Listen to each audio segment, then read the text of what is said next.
Chapter 1661. Challenge?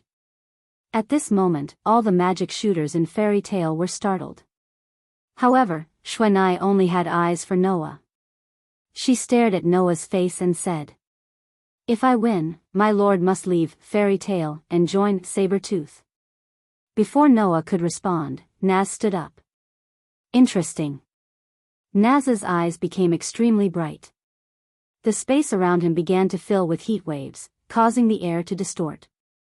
"Noah, let me fight it out with her." "Think carefully before you speak, you idiot." Gray was speechless. "If you lose, then Noah will have to join Saber-Tooth." "It doesn't matter," Naz said with conviction.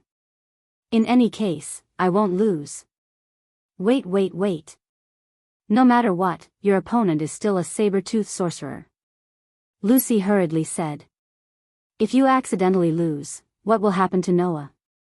That's right," Wendy couldn't help but say. "At least let Sister Alusha, Sister Mira, or Brother Laxus fight." "I'm fine with it," Laxus said expressionlessly. "If my brother is poached to another guild, even I won't sit back and do nothing." "I'm fine with it too." Myra's expression became serious. "Now, no matter who the opponent is, I won't lose. After all, if I lose, the companion I grew up with will leave me." Alusha looked at Xuanai with a sharp gaze. "So, I don't mind fighting. Then, I'll interfere too." Gadula grinned. "Trying to poach someone in front of me? That's really annoying." "Zhu Bian also has no problem," Zhu Bian also said. "Julian won't be merciful." Clearly, Xuanai's words had also stimulated the members of Fairy Tale. Most importantly, if this challenge was about whether Noah could stay in the guild, then everyone was absolutely duty-bound. They definitely wouldn't lose. This was the belief in the hearts of the people of Fairy Tale. Noah was naturally very grateful for this, but Xuanai didn't appreciate it. "There's only one person I want to challenge." Xuanai stared at Noah without blinking. "Please accept my challenge." Noah was silent. After a while, Noah said faintly, "Give up." "Give up? You can't beat me." "No," Xuanai said stubbornly. "I won't lose. I don't understand why you're so obsessed with me." Noah finally said what was in his heart. "But I have to tell you, if there is a place I should be, it is definitely not the Saber-Tooth, but the Fairy Tale." Xuanai's pretty face suddenly sank, and she looked at Noah with some sadness in her eyes. She bit her lips and squeezed out these words. "Undoubtedly, you said that you're a sorcerer from the strongest guild in the Fiori Kingdom, hmm?" Noah didn't hear Xuanai's words, and could only frown again. "What did you say?" Xuanai didn't answer, but raised her head again, looked deeply at Noah, and said, "I'll prove to you that no matter what, Fairy Tale is no match for Saber-Tooth." Xuanai's tone became resolute. "At that time, you'll naturally understand which guild is the place you should be in." Leaving behind these words, Xuanai turned around and once again took a quiet step. Riding on the beautiful moonlight, she left without looking back, leaving behind a beautiful but somewhat desolate back view for everyone. The street fell into silence. Everyone looked at Xuanai's desolate back view, and at the same time, focused their attention on Noah. In the end, it was Mira who asked softly, "Do you know the girl named Xuanai?" "I don't think I know her, at least I don't think I know her." Noah sighed. "So, to be more precise, I should say I've seen her somewhere, or there's something I don't know, or even can't remember, right?" Hearing this, everyone didn't say anything. Noah took a deep breath and looked at Alusha. "I want to investigate two people. One is Xuanai, right?" Alusha said directly. "Who's the other one?" "In the mermaid heel, isn't there a leader with a katana?" Noah didn't hold back, and said concisely. "The other one is her." "I see." Alusha nodded. "I'll ask my companions in the guild to investigate." "I'll help too." Mira held Noah's hand tightly, but her eyes didn't retract from the direction Xuanai left. I feel like I can't just sit back and watch that kid. Myra's words were exactly what Noah was thinking. Yeah. Noah looked at the direction Xuanai left, and muttered softly. We can't just sit back and watch. After returning to the hotel, Noah told Makarov that Team A and Team B had both passed the preliminaries and were about to participate in the official competition. After reporting the good news, he asked Makarov to help him investigate the two girls. Makarov didn't know why Noah wanted to investigate the two girls, but he didn't ask. He only thought that Noah was concerned about the two girls who were his opponents. Then, he promised that he would immediately obtain the information that Noah wanted. Needless to say, Makarov did it. Relying on his previous connections and his reputation as one of the top 10 St. Magus, Makarov successfully obtained the information that Noah wanted. He even obtained the information of the other opponents in the Great Demon Combat Arts competition and brought it to Noah. Thus, Noah immediately looked at the information of the two girls that he was concerned about. In a room in the hotel, Noah sat on the edge of the bed, and in his hands was a document labeled Mermaid Heel. As soon as he opened the document, Noah saw the person he wanted to investigate. Then, Noah slowly read out the name of the other party. Kagura Mikazuki. Kagura Mikazuki. She belonged to the guild Mermaid Heel, and was publicly recognized as the strongest archmage in the guild. This girl named Kagura wasn't the guild leader of a Mermaid Heel, but she was the de facto leader of a Mermaid Heel. Not only was her strength extremely powerful, she also had excellent physical and swordsmanship. Even without using magic, she could easily defeat the majority of archmages. Regarding this girl, there was such an evaluation in the document. In this year's Great Demon Combat Arts exhibition, the archmage second only to the 10 great saint archmages, Turaresis?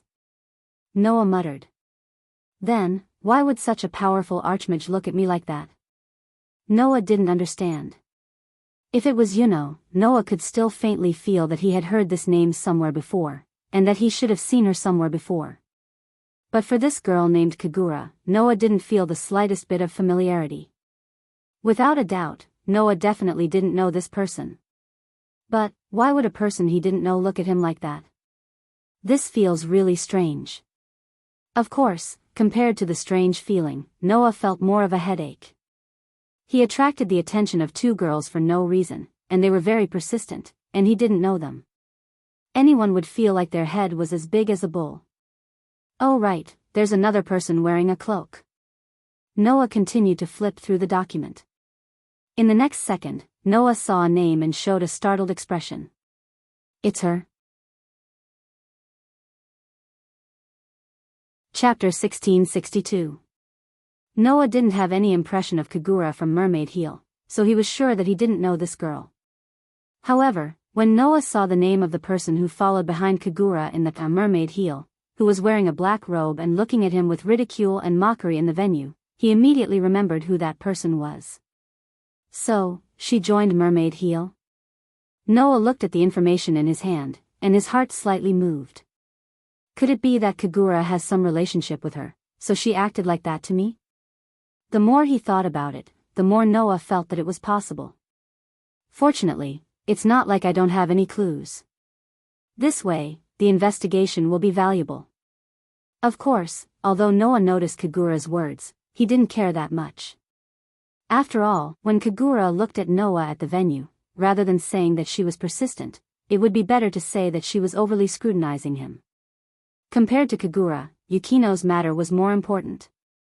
Thinking of this, Noah directly put down the information marked Mermaid Heel in his hand and pulled out the part marked Saber Tooth from the pile of information next to him. After flipping through the information of Saber Tooth, Noah directly found Yukino's information. Yukino Agulia. Yukino Agulia.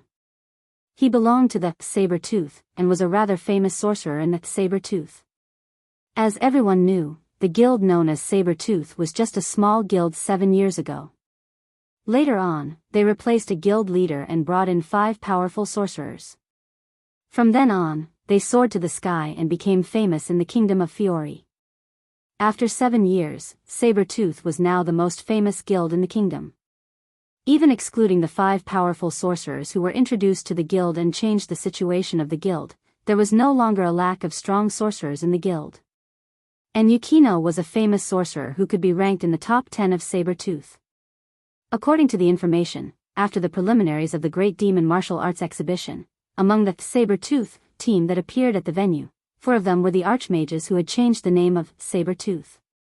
Only Snow was an exception. In order to obtain the qualifications to appear together with Sting, Logue, Lucifer, and Alyaga, Snow defeated all the other members of the Saber-Tooth ranking competition, except for the 5 magic shooters who had changed their guild. She stood out from the crowd and came to this stage. At first glance, it seemed that Yukino was quite impressive, but in fact, in the beginning, Yukino wasn't that conspicuous. Noah, who was looking at Yukino's information, frowned in the next second. How many times have you applied to join Saber-Tooth only to be rejected? That's right. In the beginning, Yukino wasn't even allowed to join Saber-Tooth. She tried to join the guild several times but was mercilessly rejected. This was because the guild leader who brought Saber-Tooth to the peak used absolute terror to control the entire guild. The guild's order and atmosphere were as strict as an army, and he didn't allow any weak members to appear in the guild. Furthermore, if someone did something that even slightly disgraced the name of the strongest guild, even if it was just a single defeat, they would be expelled from the guild by the guild leader. The guild called Saber-Tooth was just that strict and urgent. Yukino had applied to join Saber-Tooth at the beginning but was rejected because she was too weak. However, in order to join Saber-Tooth, Yukino worked hard to hone her magic skills. She went to their door several times before finally gaining recognition and joining Saber-Tooth. She stood out from all the other members and caught up to the 5 powerful sorcerers who changed the guild. And yet, such a young girl was using a type of magic that surprised Noah. Star magic? Yukino was a star magic sorcerer. Moreover, according to reliable information, this young girl most likely had the keys to the 12 zodiac temples, and more than one. Yukino. Star magic. Noah only felt a trace of inspiration in his mind. This girl, I really do know her. Although he still couldn't remember, whether it was the name Yukino or the trace of inspiration regarding star magic, it all told Noah that he had some connection with this young girl. However, since Noah couldn't remember, it proved that to Noah, it should be something unimportant. However, to Yukino, it should be a very important matter, right? Or else, Yukino wouldn't be so obsessed with Noah. Closing the information in his hands, Noah casually threw it on the bed, got up, and went to the window, looking at the night sky outside. In the silent night sky, there were a lot of stars, giving off an indescribable feeling of peace. Noah looked at the night sky, and soon after, looked in one direction. I remember, Saber-Tooth's hotel is in that direction, right? Saying this, Noah's mouth slowly raised. Let's just treat it as scouting the enemy. After saying this, Noah directly stepped on the windowsill and jumped out of the window, turning into a ray of light, flying towards one of the directions in Coloca's. In Coloca's, there was a hotel named Garden. As the name suggested, it was a hotel that looked like a garden. This inn was where Saber-Tooth stayed during the Great Demonic Battle Exhibition. At this moment, in one of the extremely spacious rooms in the hotel, many magic shooters were gathered here. These sorcerers were naturally all from the Saber-Tooth sorcerers. However, at this moment, these magic shooters were lined up neatly as if they were an army. Sting, Rog, Lucifer, Alyaga, and Yukino were at the front of the line. Based on this arrangement, it was easy to tell who had the highest position in the Saber-Tooth. The so-called Saber-Tooth was a guild that determined one's status based on strength. And at the front of the neatly arranged magic shooters, there was a person sitting on a throne-like seat. This person was extremely tall and sturdy, even more exaggerated than Alyaga. He was about 2 meters tall and dressed like a sand monk. A string of prayer beads hung around his neck and the guild's emblem was imprinted on his forehead. His face was extremely ferocious. This person was the guild leader of Saber-Tooth, Germain. Looking at Germain, who was sitting upright in his seat, the members of Saber-Tooth all held their breaths, not daring to even breathe. This was because everyone knew that Germain was in a very bad mood. No.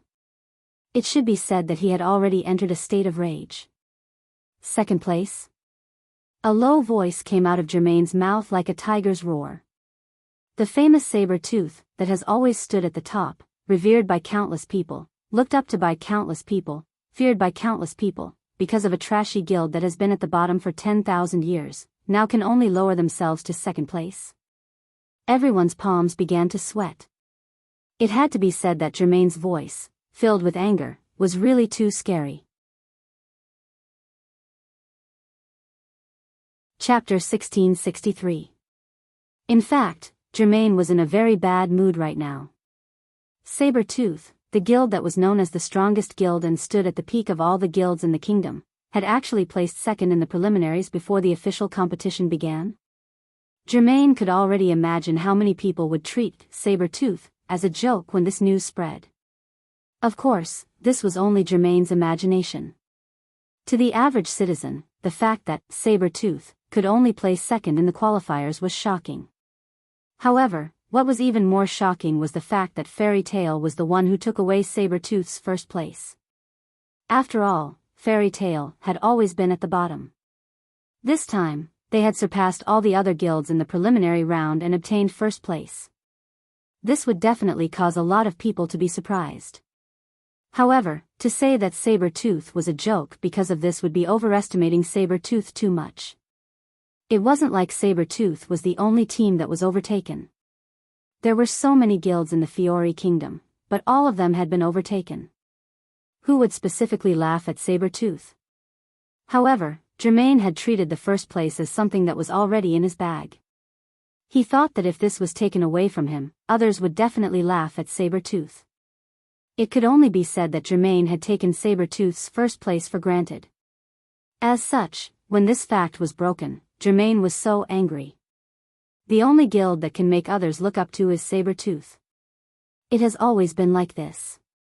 No one can make Saber-tooth look up to them, let alone Fairy Tail, who started to fall from grace 7 years ago. Germain's extremely cold gaze swept across everyone below. You should understand what I mean, right? The people who were swept by Germain's gaze couldn't help but swallow a mouthful of saliva. In the end, it was Sting who took a step forward and lowered his head. As if he was reporting to his superior, he spoke respectfully. President, please rest assured, we will not lose again. Remember your promise. Germain said expressionlessly. Remember, Mike Saber-tooth doesn't need trash who can't win. Yes. Sting could only reply in a low voice. The anger in Germain's heart subsided a lot. Then, he turned his gaze to Xuanai. I heard that after the preliminary round ended, you went to look for someone from Fairy Tail. Xuanai's heart suddenly tightened, and she couldn't help but lower her head. Looking at Xuanai, Germain said heartlessly. Tell me, why did you look for someone from that trash guild? Xuanai opened her mouth, and finally squeezed out this sentence. I want that person to join. Before Xuanai could finish her sentence, she was rudely interrupted by Germain. My Saber-tooth does not need someone from that trash guild. Germain said matter-of-factly. You are not allowed to mention this matter again. Clearly, Germain knew very well who the person Xuanai was talking about was, and she also knew what Xuanai was planning. Thus, once she opened her mouth, Germain completely shut down Xuanai's hopes and ideas. Xuanai's heart trembled, and she couldn't help but raise her head and speak emotionally. But, that person is not weak, he just stayed in a guild that he shouldn't be in. If we can get that person to join Saber-tooth, then our Saber-tooth will definitely become stronger. When this sentence was said, not only Germain, but everyone else was shocked. Of course, what shocked everyone was not the content of Xuanai's words, but the fact that Xuanai actually dared to stand up and refute Germain's decision. To put it bluntly, in Saber-tooth, Germain was the god. It could be seen from the fact that the guild's order and atmosphere were as strict as an army by Germain. In other words, Germain did not allow anyone to disagree with her.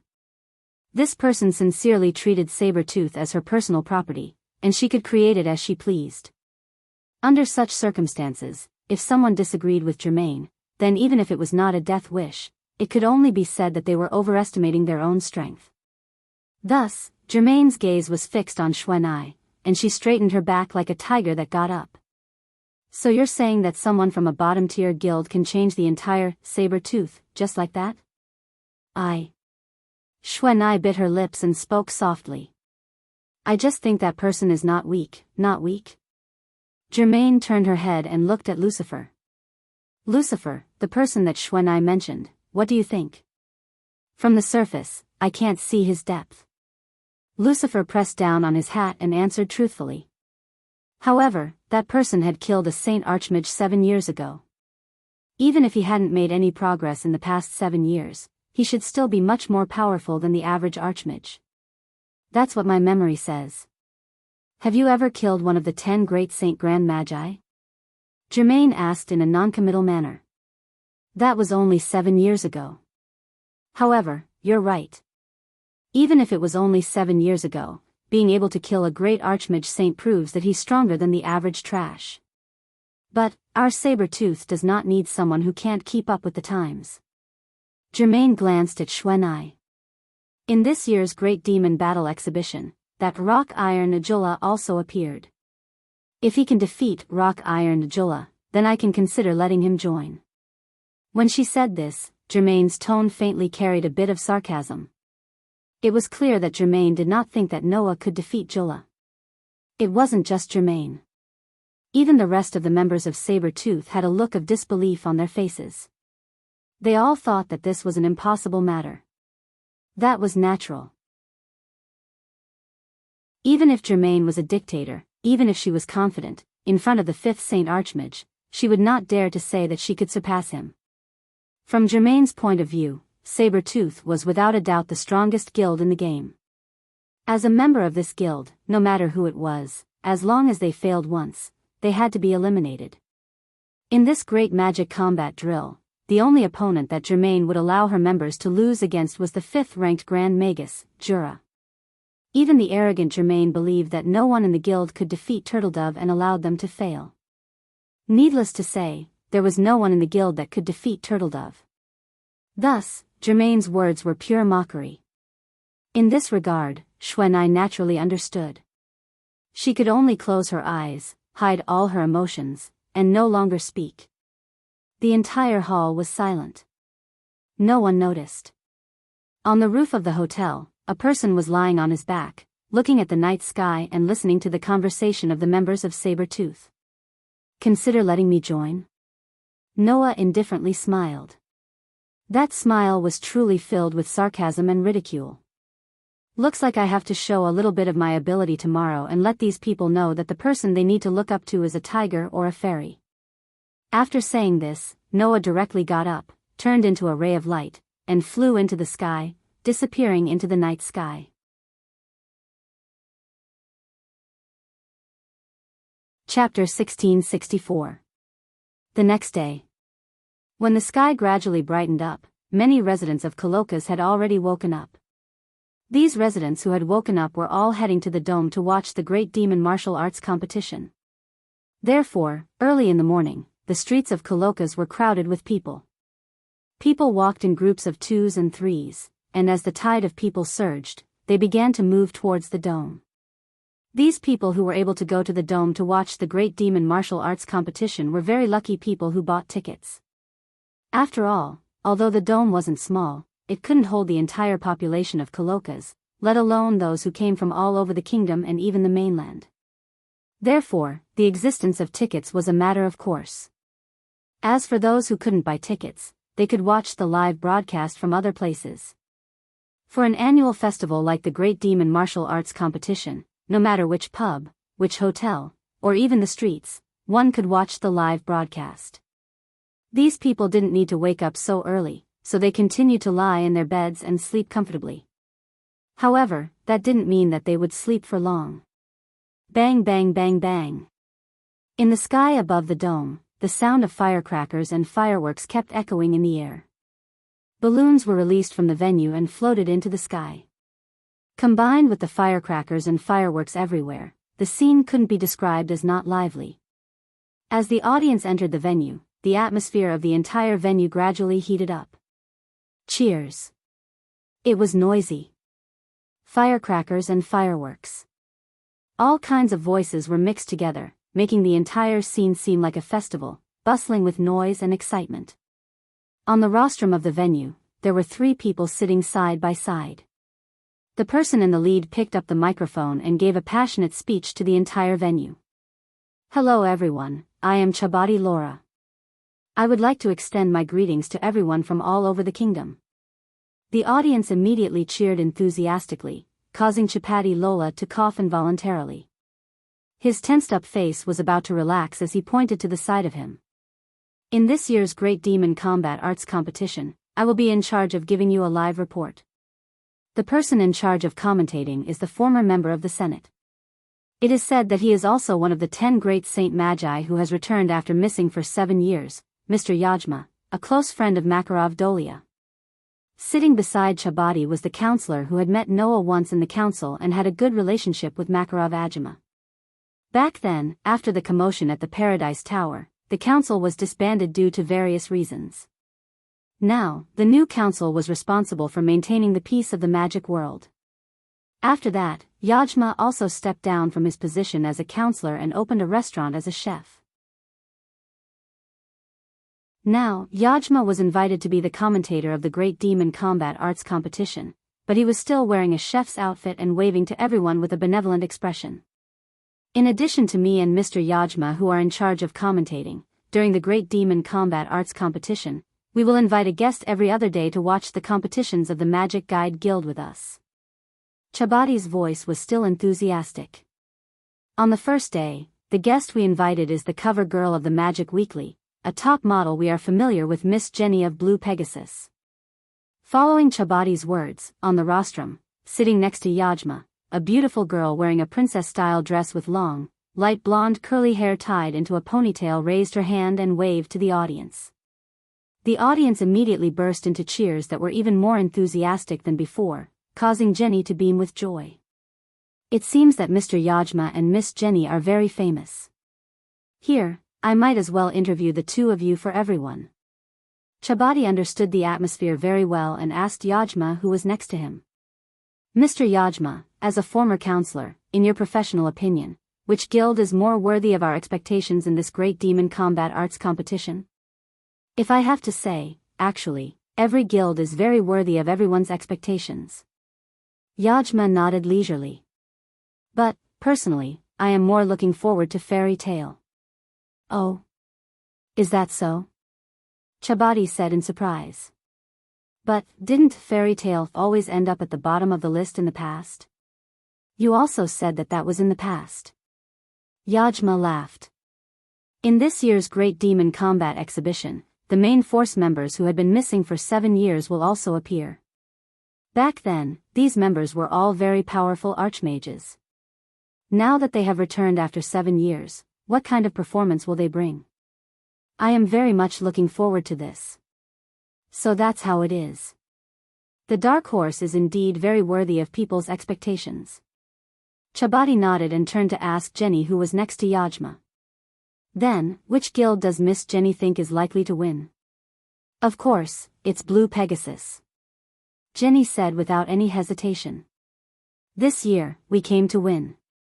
We will definitely not lose to anyone. Could it be that Miss Jenny doesn't have any expectations for Fairy Tale? Chabadi took advantage of the opportunity to ask. It is said that in this year's Fairy Tale, as Miss Jenny's senior and also a top model, Miss Mira, who everyone likes very much, will also appear? If that's the case, in fact, I am more looking forward to Miss Myra's rumored fiancé. Jenny's face showed a perfect smile. What kind of person is he to be able to capture the most beautiful girl in the modeling world, who's ranked number 1 in the Magic Weekly rankings, and who was once the most beautiful girl in the modeling world? Personally, I'm very much looking forward to finding out. Jenny's words made the entire audience begin to shout loudly. Many of them had a look of deep hatred on their faces, and tears even flowed from their eyes. Obviously, Jenny's words resonated with many people. Of course, it was not anticipation, but resentment. After 7 years, Myra's popularity was still so high, it was terrifying. In this regard, Chabadi nodded repeatedly. Indeed. Even I can't help but look forward to the man who can go down the aisle with the beloved Miss Mira. What kind of man is he? Let us all wait and see. After saying this, Chabadi went into the main topic. Then, this year's Great Demon Battle Arts Exhibition is about to begin. The 8 teams that passed the preliminaries will enter the arena. Now, let us announce the rankings of the preliminaries to everyone. After saying this, a huge projection screen flashed in the center of the venue. On the screen, from top to bottom, the rankings of the major guilds were marked. First place, Fairy Tale B Team. Second place, Saber Tooth. Third place, Raven Tail. Fourth place, Lamia Scale. Fifth place, Blue Pegasus. Sixth place, Mermaid Heel. Seventh place, Cotter Cerberus. Eighth place, Fairy Tale A Team. Looking at this ranking, many people in the audience began to clamor. That Saber Tooth is only in second place? First place is actually Fairy Tale? It can't be. Suddenly, a commotion began to arise in the audience.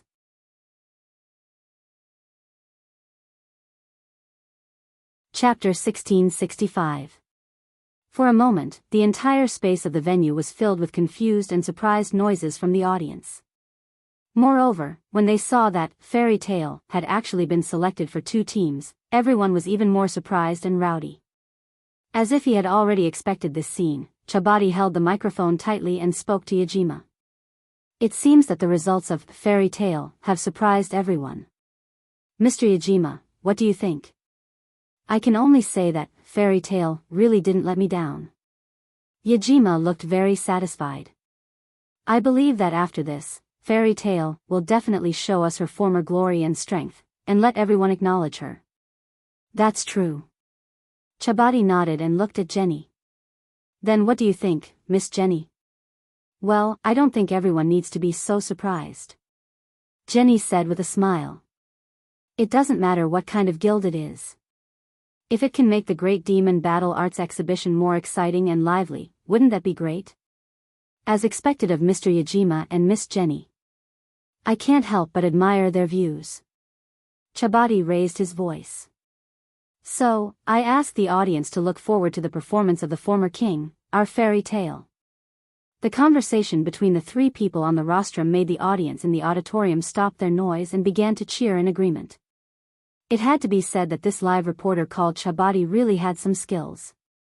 He had been firmly controlling the atmosphere of the venue and didn't forget to hype it up.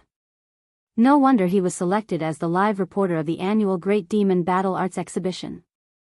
Then, Chabadi began to announce. Then, let's invite our contestants to enter. At this moment, under the 8 directions of the auditorium, the passages began to flash with magical light. Dazzling special effects bloomed at the entrances of the 8 passages at the same time, igniting the hearts of the audience. Immediately after, under everyone's gaze, 8 teams slowly walked out from within.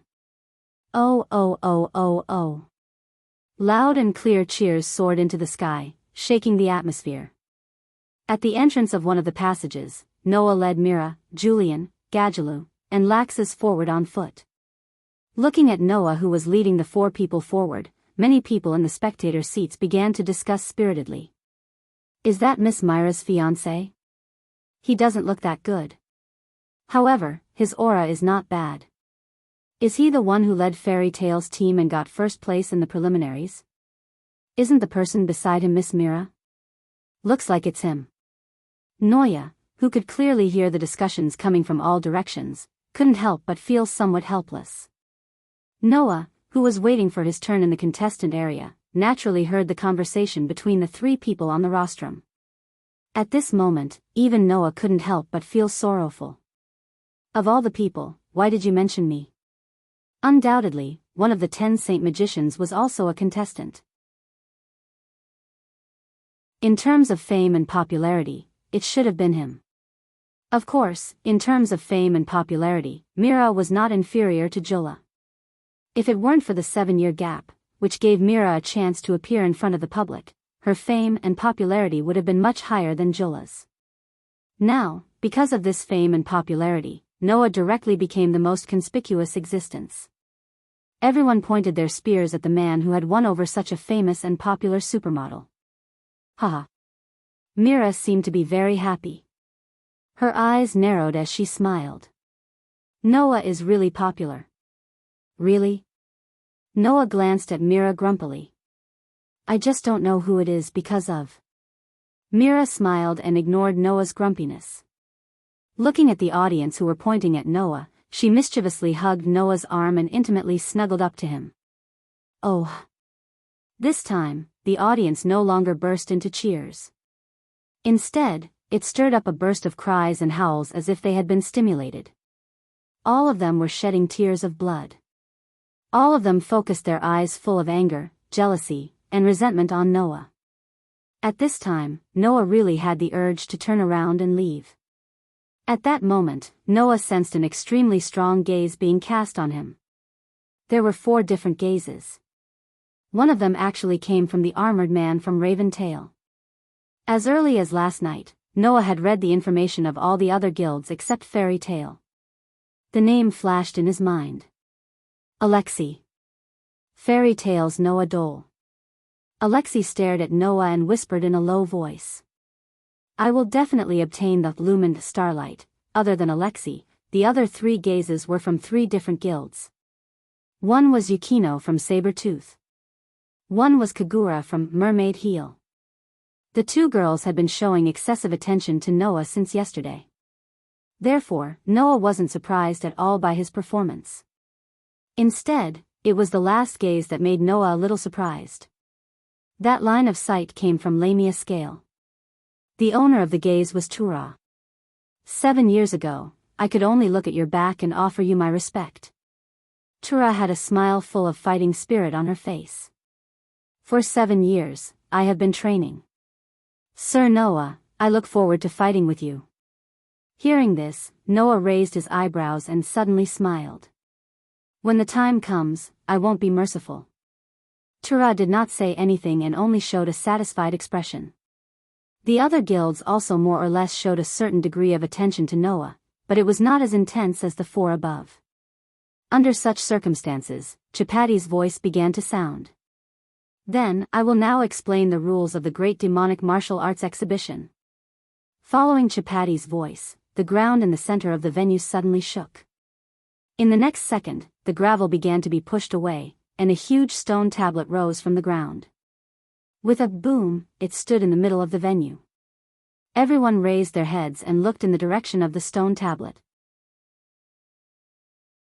They saw that on the stone tablet, there were 5 different elements. Each line represented the content of the Great Demonic Martial Arts Exhibition for an entire day. In other words, the Great Demonic Martial Arts Exhibition would be held for a total of 5 days. The first 4 days of the Great Demonic Martial Arts Exhibition are made up of 2 parts. Chapati began to explain. The first part is the competition. The participants of each team can choose a contestant before the start of the competition, and then the content of the competition will be announced. There will be a ranking competition, and according to the ranking, the corresponding points will be awarded. The higher the ranking, the more points will be awarded. The first place will be awarded 10 points, the second place will be awarded 8 points, the third place will be awarded 6 points, the fourth place will be awarded 4 points, the fifth, sixth and seventh place will be awarded 3 points, 2 points and 1 point respectively, and the last place will not be awarded any points, that is, 0 points. The second part is the duel. The contestants are not freely chosen. Instead, the organizers will choose 8 members from each of the 8 teams based on popularity and other factors. They will compete in 4 one-on-one battles. In the end, the winning team will get 10 points. In the case of a draw, both teams will get 5 points. In the case of a loss, the losing team will get 0 points. In the end, at the end of the 5th day, the team with the highest score will be the winning team of the Great Demonic Martial Arts Exhibition. Now, please choose your contestants for the first day of the competition.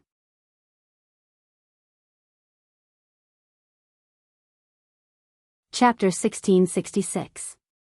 Oh. In the spectator seats, people were still cheering enthusiastically, making people feel like their hearts were surging. However, for the 8 teams standing on the field, this was not the time to enjoy the feeling of being the center of attention. The referee, Pumpkin, appeared out of nowhere. He stood in front of the 8 teams and spoke with a humorous voice. Please select one participant from each team to participate in the first day of the competition secret. Is it a secret? Everyone fell into deep thought. Noah turned his head and looked at the stone tablet in the middle of the field. Day 1, secret plus duel the next day? Plus duel day 3? Plus duel day 4? Plus team duel day 5? After clearly reading the contents of the stone tablet, Noah was still unable to analyze any useful information. The only thing he could be sure of was that this so-called secret was definitely not as simple as an ordinary battle. Otherwise, there would be no need for a duel at the end. The rest of the people were obviously thinking the same thing, and they all began to discuss. Then, it's time for us to send someone. Laxus glanced at Noah. Who should we send?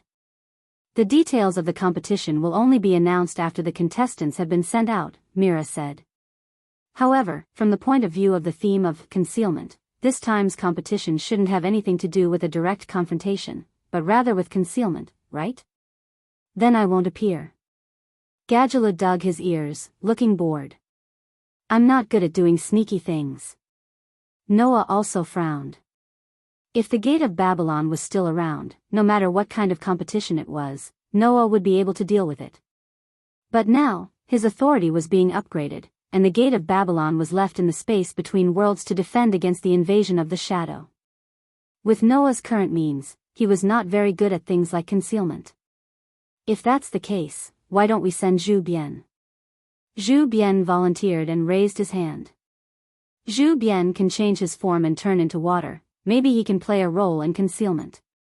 Hearing this, Noah thought for a moment, then nodded and said, Be careful. Be careful. Let's not talk about the rest of the teams for now, but Saber-Tooth and Raven-Tail are very likely to target us. You have to be on guard against them. After all, Saber-Tooth had been thinking about how Fairy Tail had snatched the first place in the preliminaries, so it was very likely that they would use this opportunity to target Fairy Tail. As for Raven-Tail, it was needless to say. Fairy Tail and Raven-Tail were absolute enemies. It was basically certain that Raven-Tail would be the target of Fairy Tail. So, no matter what, they had to be careful. I understand. Zhu Bian nodded heavily. His eyes were filled with determination. Then, Zhu Bian is up. After saying this, Zhu Bian walked out of the team and attracted everyone's attention. Leo of Lamia Scale looked at Zhu Bian, who walked out of the team. At first, he was startled, but then an interesting smile appeared on his face. That girl is quite cute. Okay, if that's the case, I'll go up for this round. Ivan of Blue Pegasus was the same as Leo. He had his eyes on Zhu Bian and spoke without hesitation. Please let me go up for this round. Following the players of Lamia Scale and Blue Pegasus who walked out, the rest of the guilds also sped up their selection. In the end, Mermaid Heel's team sent out a girl who looked a little rustic, while Cotter Cerberus sent out a muscular man who wore a headset and had a pigtail. Then, Fairy Tail A's team also made their selection. That guy, Leo, is actually going on stage so soon? Gray pulled off the tie on his clothes, and his eyes became restless.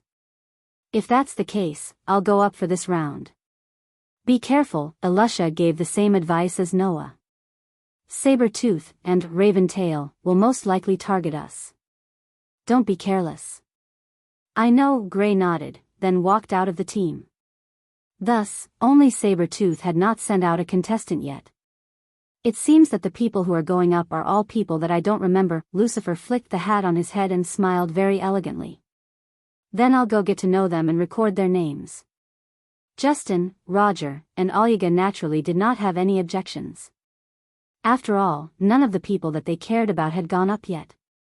However, Xuanai, who had been silent all this while, suddenly raised his head and spoke. Master Lucifer, please let me go up for this round. All of a sudden, everyone was stunned. I have no problem with that. Lucifer looked deeply at Xuanai and shrugged. But, are you okay with that? Yes. Xuanai nodded expressionlessly. Please let me go up. Justin, Roger, Lucifer, and Olga immediately looked at each other. Understood. Lucifer pressed down on his hat. Don't go easy on me. Xuanai nodded, then walked out of the team. In the blink of an eye, all the contestants from the 8 teams had gone up. As for the others, they retreated to the contestant area to watch. Then there are 8 contestants from each team, right? Pumpkin jumped on the spot a few times, looking very lively. Then if there are no problems, we'll get ready to start. Pumpkin. When Pumpkin's voice fell, a strange phenomenon happened. Clang. A burst of light suddenly bloomed in every corner of the venue. The flashes of light turned into images and eventually turned into buildings, gradually occupying the entire venue. It didn't take long for a city to appear in the venue. The contestants were all startled. Soon after, they were separated by the flashing buildings and scattered to every corner of the town. That was not the end. After the contestants were distributed to the various corners of the town, the missing figures began to appear one after another on the streets of the town. Those were all thought bodies of the 8 contestants. Therefore, in the blink of an eye, every street of the town was filled with thoughts of the contestants, and it became crowded. In the next second, in the sky above the town, crystal screens also flashed, broadcasting the current situation of every contestant in the town. Now, let's begin the explanation of the rules. Chapati picked up the microphone, and let his voice spread to the entire venue. As you can see, the so-called secret is to let the contestants of each team play hide and seek in the town. They are the ones chasing each other, and the ones being chased are also the ones being chased. In the process of the competition, there are no restrictions on methods and magic. As long as you find your opponent and attack, regardless of whether it causes damage or not, if you hit, you will gain 1 point. If you are hit, you will lose 1 point. Chapati reminded. At the same time, please note that the town is filled with your replicas. Once you hit a replica, you will lose 1 point. Finally, according to your points, we will determine the ranking, Chapati announced loudly. The competition time is 30 minutes.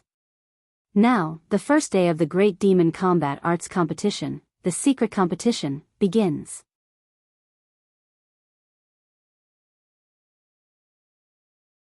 Chapter 1667. Dang! Following the loud ringing of the bell, the audience from all over the kingdom erupted in enthusiastic cheers as they watched the competition through the projection screen above the venue. In a corner of the audience, a group of people were shouting at the top of their lungs. Come on! Come on! Fairy tale! Leading a group of fairy tale magic shooters, Makarov stood directly on the edge of the audience's wall. He was shouting so loudly that the veins on his temples were popping out, making people worry that he would suddenly be out of breath later.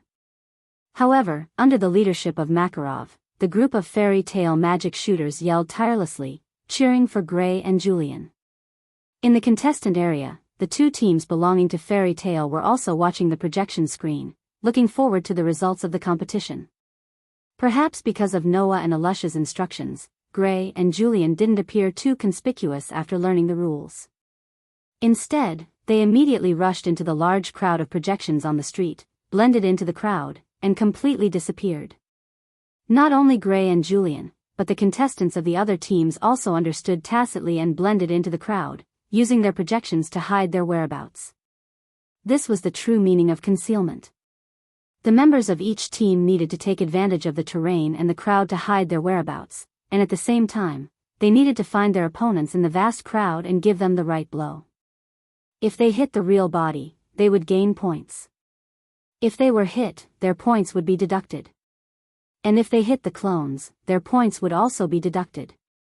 In the end, the rankings of the 8 teams would be determined based on the points obtained. In other words, the contestants of each team must be very cautious in this competition. They must not only avoid losing points, but also find ways to score points. It's really very difficult. Chapati, who was in charge of the live report, reported dutifully. We can see that the contestants of each team have already blended into the crowd of clones, completely hiding their whereabouts. They are moving and observing in the dark, carefully moving their positions while looking for the contestants of the other teams. As expected of a team that can enter the top 8. Every magic shooter is very clear about what they should do. Yajima praised. However, time is also limited. Once the 30 minutes time limit is up, the results will be out. For this reason, they must find ways to score points. Whether they can remain calm in this situation and not become anxious because of the passage of time, and then reveal their flaws, this is where the contestants will be tested. Our Evan Kuhn won't reveal any flaws so easily. Jenny smiled. Please look forward to his performance.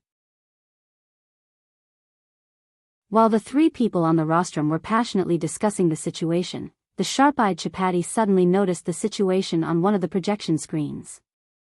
His eyes abruptly widened as he excitedly yelled out.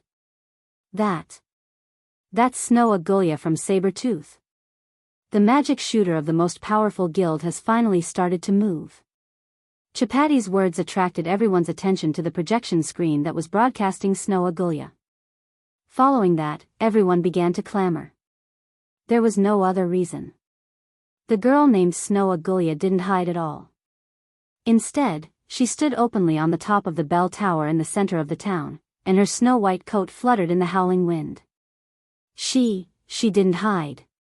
Chapati shouted in disbelief and excitement.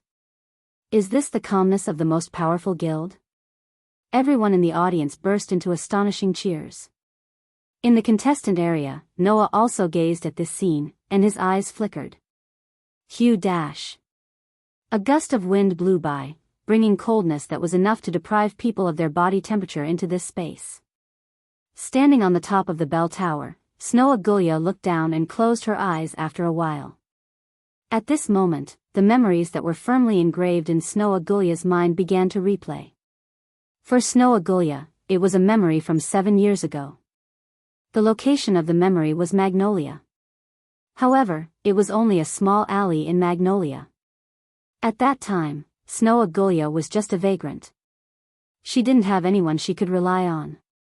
She was only 11 years old. She was wearing dirty clothes that hadn't been washed for God knows how many days. Her life was a situation where she couldn't guarantee her survival and could starve to death at any time. Her family had already passed away when she was younger. Her only home was burned down in a disastrous fire. She had no family and no home to return to. In order to survive, Snow Agulya could only sneak into the bustling city and try to pick up some leftovers that the rich people didn't want. Of course, no one would like a child like her. Not to mention, Snow Agulya didn't have anything at that time. Because she was too young and dirty, she wasn't as beautiful and delicate as she was now. It was predictable that she would be bullied. It was at that time that Snow Agulya met him in the alley. He suddenly arrived without any warning, and in an effortless manner, he took care of the group of hooligans who bullied Xuanai in a few moves. He wiped the dirty Xuanai's tender face without any disdain, and gently stroked Xuanai's head. That was the only warmth that Snow Agulya had encountered in the world after her family was destroyed.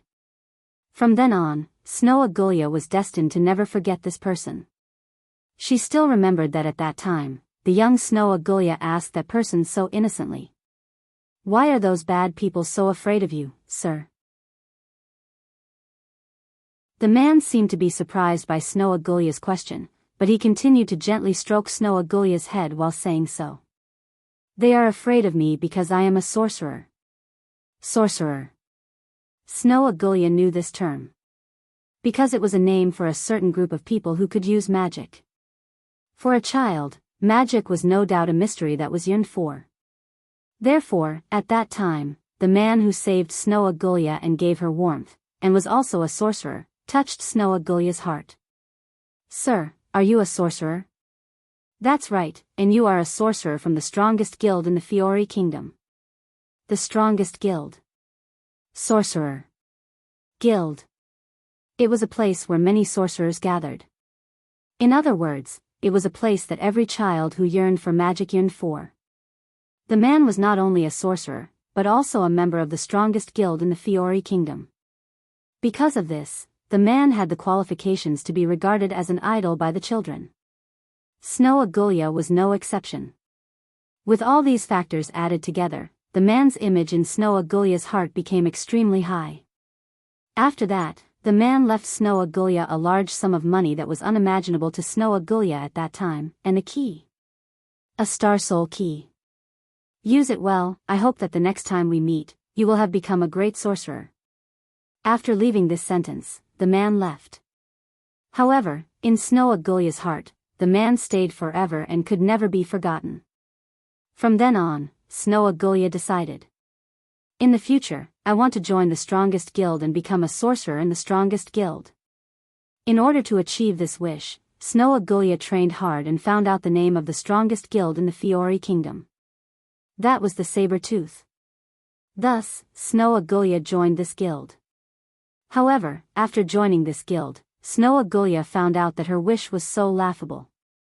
There was no man in that guild that Snow Agulya yearned for.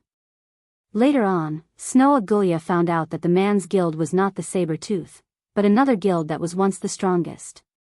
However, that guild had declined and was no longer the strongest guild. And the man she yearned for had long been destroyed by the Black Dragon on Sirius Island, who destroyed a country in Silent Revelation. At that time, Snow Agulya fainted. After waking up, Snow Agulya cried again. The strongest guild or whatever, it doesn't matter at all. I just want to follow in your footsteps and come to you to tell you that I have become a great sorcerer. This was the real thought in Snow Agulya's heart. Since then, Snow Agulya seemed to have lost the meaning of life. Every day, in order to not be kicked out of the guild, she mechanically trained her strength and lived like a walking corpse. Until 3 months ago, when the Sirius Island that was supposed to be destroyed reappeared and the main members of the Sirius Island returned, Snow Agulya's heart came back to life. I am already a great sorcerer. At the top of the bell tower, Snow Agulya slowly opened her eyes as if she could see the back of that person. Her eyes bloomed with a strong will. Let me prove it here. After saying this, Snow Agulya raised a golden key high in her hand.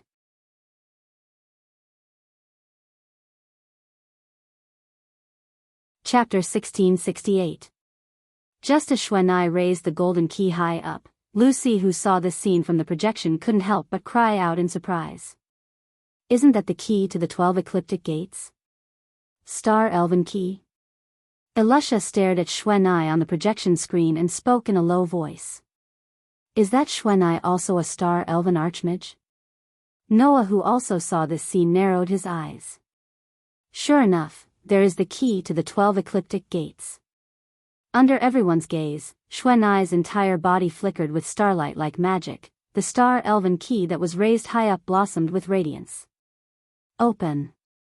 Libra Constellation Gate Libra. From the radiance blossoming from the Star Elven key, a magic array suddenly revolved and appeared above the entire clock tower. Immediately, from the magic array, a young girl slowly emerged. It was a young girl wearing a cheongsam, with a tray of Libra hanging in each of her hands. This young girl was precisely the Star Elven of the Libra constellation of the 12 ecliptic gates Libra. Looking at the young girl who appeared from the magic array, Xuanai softly spoke. Go, Libra. Libra nodded without any hesitation, lowering the 2 Libra trays in her hands. A burst of astonishing magic suddenly erupted from Libra's body, transforming into formless ripples that reverberated in all directions. Wherever the formless ripples passed, the space actually became heavy. Immediately after, the contestants mixed in the sea of people were all unprepared and suddenly felt their bodies become heavy, uncontrollably smashing onto the ground. Including Gray and Julian. This is. Gray's expression slightly changed. Gravity? Ugh. Julian seemed to be ruthlessly pressed down by something heavy, revealing an uncomfortable expression. Being pressed down by gravity, Libra's magic was the magic that manipulated gravity. At this moment, under the pressure of the suddenly extremely heavy gravity, the members of the other 7 teams were all firmly pressed to the ground, revealing uncomfortable expressions. However, it was only suppressed by gravity at most, and could not be considered an attack. Therefore, Xuanai's score did not increase at all. However, this was not Xuanai's goal. The reason why Xuanai had summoned Libra and had him change the gravity was to find the participants of the various teams that had mixed in with the body of longing. This was because the body of yearning would not be affected by gravity and would still stand in place. As for the contestants, they would definitely be affected by gravity. At this very moment, Snow was relying on her astonishing magic power to support Libra's magic, allowing Libra's magic range to extend to the entire town, suppressing everyone. Then, Xuanai took out another key. It was also a golden key. In the contestant area, Lucy couldn't help but cover her mouth. There is a second one? The second key? Elusha was also surprised. Could it be that she can double open the door? This question was answered in the next moment. Activate. Xuanai raised the second star essence key high up in the air. The gate of Pisces Biscuit. The star-like radiance once again flickered from the star essence key. Following the rotation of the magic array, two huge black shadows scuttled out from the magic array. The black shadows were two fishes. The two fishes were extremely huge, at least tens of meters long. They looked like eels, but they looked like dragons as they roamed in space. Biscuit. Xuanai directly ordered. Attack. The two fishes that were roaming in space suddenly separated, as though they were swimming in invisible water. They drew two perfect parabolas as they flew to the top of two corners of the town. Then, with a sudden burst, they suddenly descended. Bang! The two huge fishes fiercely crashed into the ground, stirring up a burst of sand and dust. Ah! Amidst the sand and dust, the two figures let out sorrowful cries as they were blown away by the burst of wind. They flew all the way and crashed into the walls of two buildings. This was not the end. After sending the two contestants flying, the two giant fishes named Biscuit once again shot towards the horizon. With an extremely nimble twist of their bodies, they swam in two different directions. Like meteorites falling from the sky, they heavily smashed down. Bang! Another rumbling sound rang out, and the ground cracked from the impact. An astonishing amount of sand and dust once again shook the ground, sending the two figures in the center flying, causing the two participants to let out miserable cries. For a moment, the entire town seemed to have turned into a playground for two huge fishes. The two fishes kept colliding with each other, setting off waves of impact and raising bursts of sand and dust. The ground trembled, and the buildings began to shake. The star spirit named Biscuit was like a dragon roaming in the sea, moving its body within the city that continuously stirred up sand and dust. Under Xuanai's command, it continuously attacked. Firmly suppressed by Libra's gravity, the group of contestants were completely unable to resist. They could only continuously receive heavy impacts, and amidst waves of mournful cries, they were sent flying one after another. Oh! The audience burst into cheers of amazement. That's amazing. Chabadi shouted into the microphone. Under the attack of contestant Yukino, the other contestants can't resist at all. They can only passively take the attacks. Yukino's points are constantly increasing. What an astonishing amount of magic power! Ajima exclaimed with a serious expression. Not only can she open 2 of the 12 zodiac gates at the same time, but she can also make gravity cover the entire town. With such a large area of effect magic, it is reasonable to say that the power should be severely dispersed, but contestant Xuanai is still able to firmly suppress the other contestants, making them unable to resist at all. This level of magic, no matter which guild, is enough to become an S-rank magic shooter. In order to pursue the figure she longed for, after 7 years of hard training, the girl who had problems with food and clothing had completely transformed, possessing astonishing strength. Under such circumstances, even Gray and Julian could only put up some resistance. After dodging a few of Biscay's attacks, they were still hit repeatedly. As a result, in the entire battle, except for Yukino, the points of the other contestants were constantly decreasing. Gray, brother Gray. Naz, Elusha, Lucy, and Wendy all exclaimed. Julian. In the audience, Makarov and the others also couldn't help but exclaim. The other contestants and members of the other guilds looked at the one-sided situation, and all of them had ugly expressions. The only exception was the sorcerer from Saber-Tooth. Well done. Yukino. Sting laughed loudly. That's it. Amazing magic power. No wonder she can defeat all the other members of the guild except for the 5 of us. The corner of Lucius's mouth slowly rose. This level of strength is already not weaker than us. That's what my memory tells me. I finally understand why Miss personally chose her. Olga snorted softly. Really, why didn't we hear anything about such a powerful member before? That wasn't strange. After learning that Noah had disappeared on Celestial Wolf Island, Yukino just dealt with the guild like a walking corpse while mechanically training. Such a method led to 2 results. 1. Yukino's handling made this girl not very conspicuous in the guild. 2. The continuous mechanical training made this girl who was immersed in sorrow unknowingly hone a magic power that shocked even herself. Therefore, after learning that Noah had survived and was rejuvenated, Yukino shocked the entire guild and defeated all the other members except Sting, Rog, Lucius, Olga, and Maniba in one fell swoop. And such strength was only honed because of one person. Looking at the one-sided situation on the projection screen, Noah stared closely at Yukino, who was holding 2 keys high, her body fluctuating with amazing magic power, and fell into silence.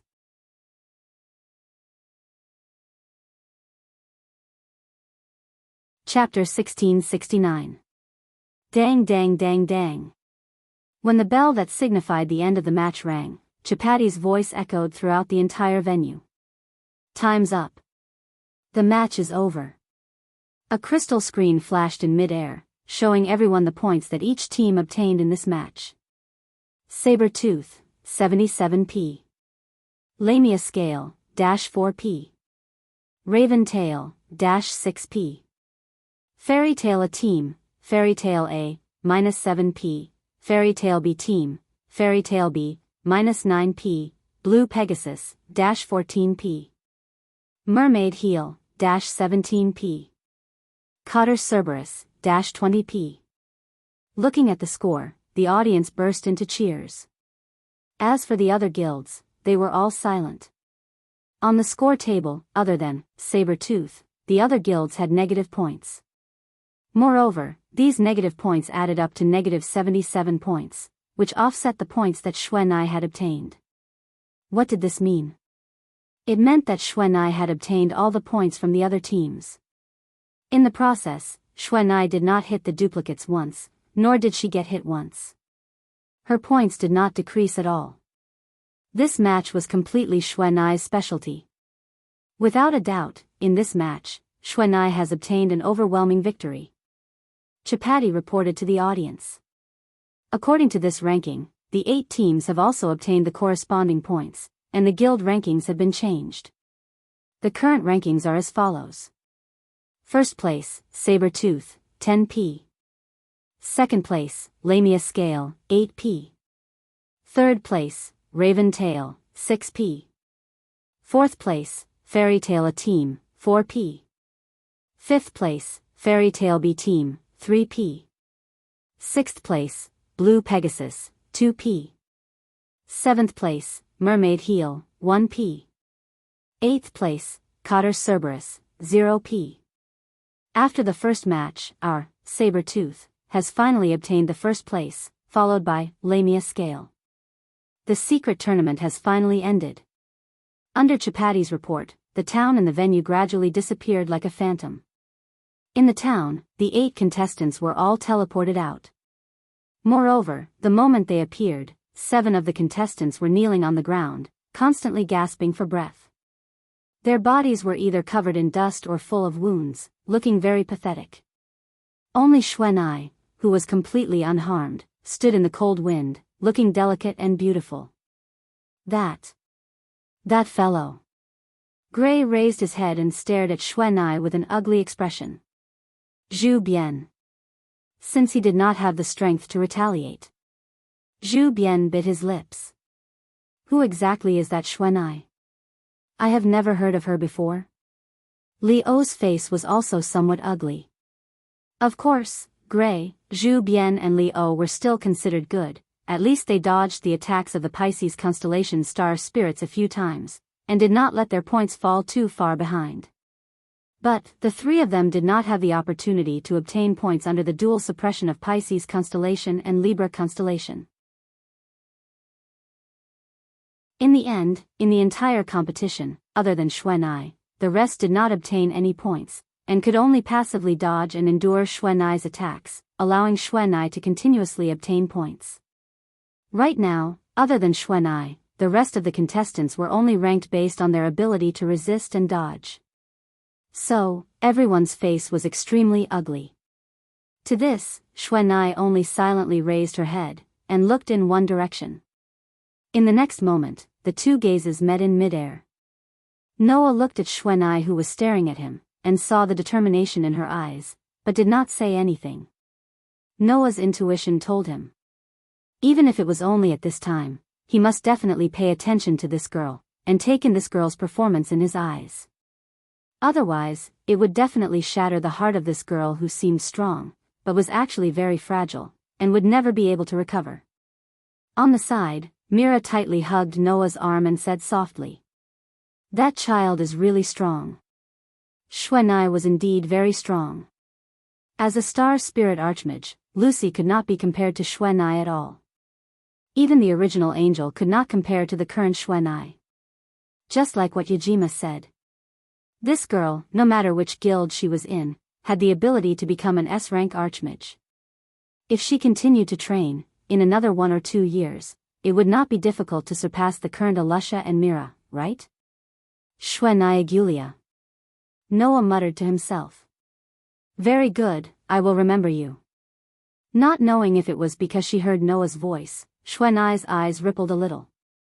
She retracted her gaze and returned to the contestant area of Saber-Tooth amidst the cheers of the audience. The rest of the contestants also stood up and returned to the contestant area where their teams were located. I'm very sorry. Julian lowered his head and did not even dare to look at the crowd. Julian has embarrassed you all. Don't mind it. Gadula glanced at Julian and said in a seemingly unconcerned manner. It's not that you are too weak, but that star spirit archmage is stronger than we thought. If the other 4 people are as strong as that star spirit archmage, then there are not many people on our side who can fight against them. Laxus folded his arms and closed his eyes. Although, I don't think that in the end, we will lose. That's right. Mira stretched out her hand and gently hugged Julian. You have worked very hard. It's only the first day. Take it slow. Yes. Julian looked at Noah dejectedly. I'm sorry, Sir Noah. It's just a competition. You didn't lose face. At least we are still in the 5th place. Elusha is also in the 4th place. The gap between us and the 1st place is not that big. We just have to catch up later. Noah shook his head. Don't forget, there will be a duel later. The organizer will choose the contestants for the duel. It's not impossible for them to choose you again. So, you should rest well. If you are chosen, you just have to win it back. Julian relaxed a little and nodded heavily. Under Myra's care, he sat down and began to rest. At this time, Chapati also began to announce on the rostrum. The first day of the Great Demon Fighting Drill has come to an end. Next, let's enter the exciting duel. Chabati took up a form. Just now, the organizer handed over the duel list to me. There will be a total of 4 duels. Each duel will be between 2 teams of 2 guilds. I will now announce the first duel. Speaking of this, Chabati suddenly widely opened his eyes as he raised his voice abruptly. For the first duel, the first to appear is actually one of the 10 great Saint Magi of Lamia scale, Turari Kiss. For a moment, there was a trace of silence in the audience. Then, there was a burst of cheers. Me? Tura raised her head in surprise. However, in the next moment, Chapati's announcement made Tura's eyes light up. The contestant is fairy tale B Noah Doria. Noah's eyes began to flicker with an intimidating light.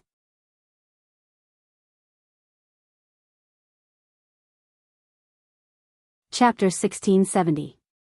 Tura. It's Tura. Tura is coming out. I didn't expect him to come out in the first duel of the first day. That's great. When the fifth of the 10 Saint Magicians came out on stage, the atmosphere of the entire venue was ignited.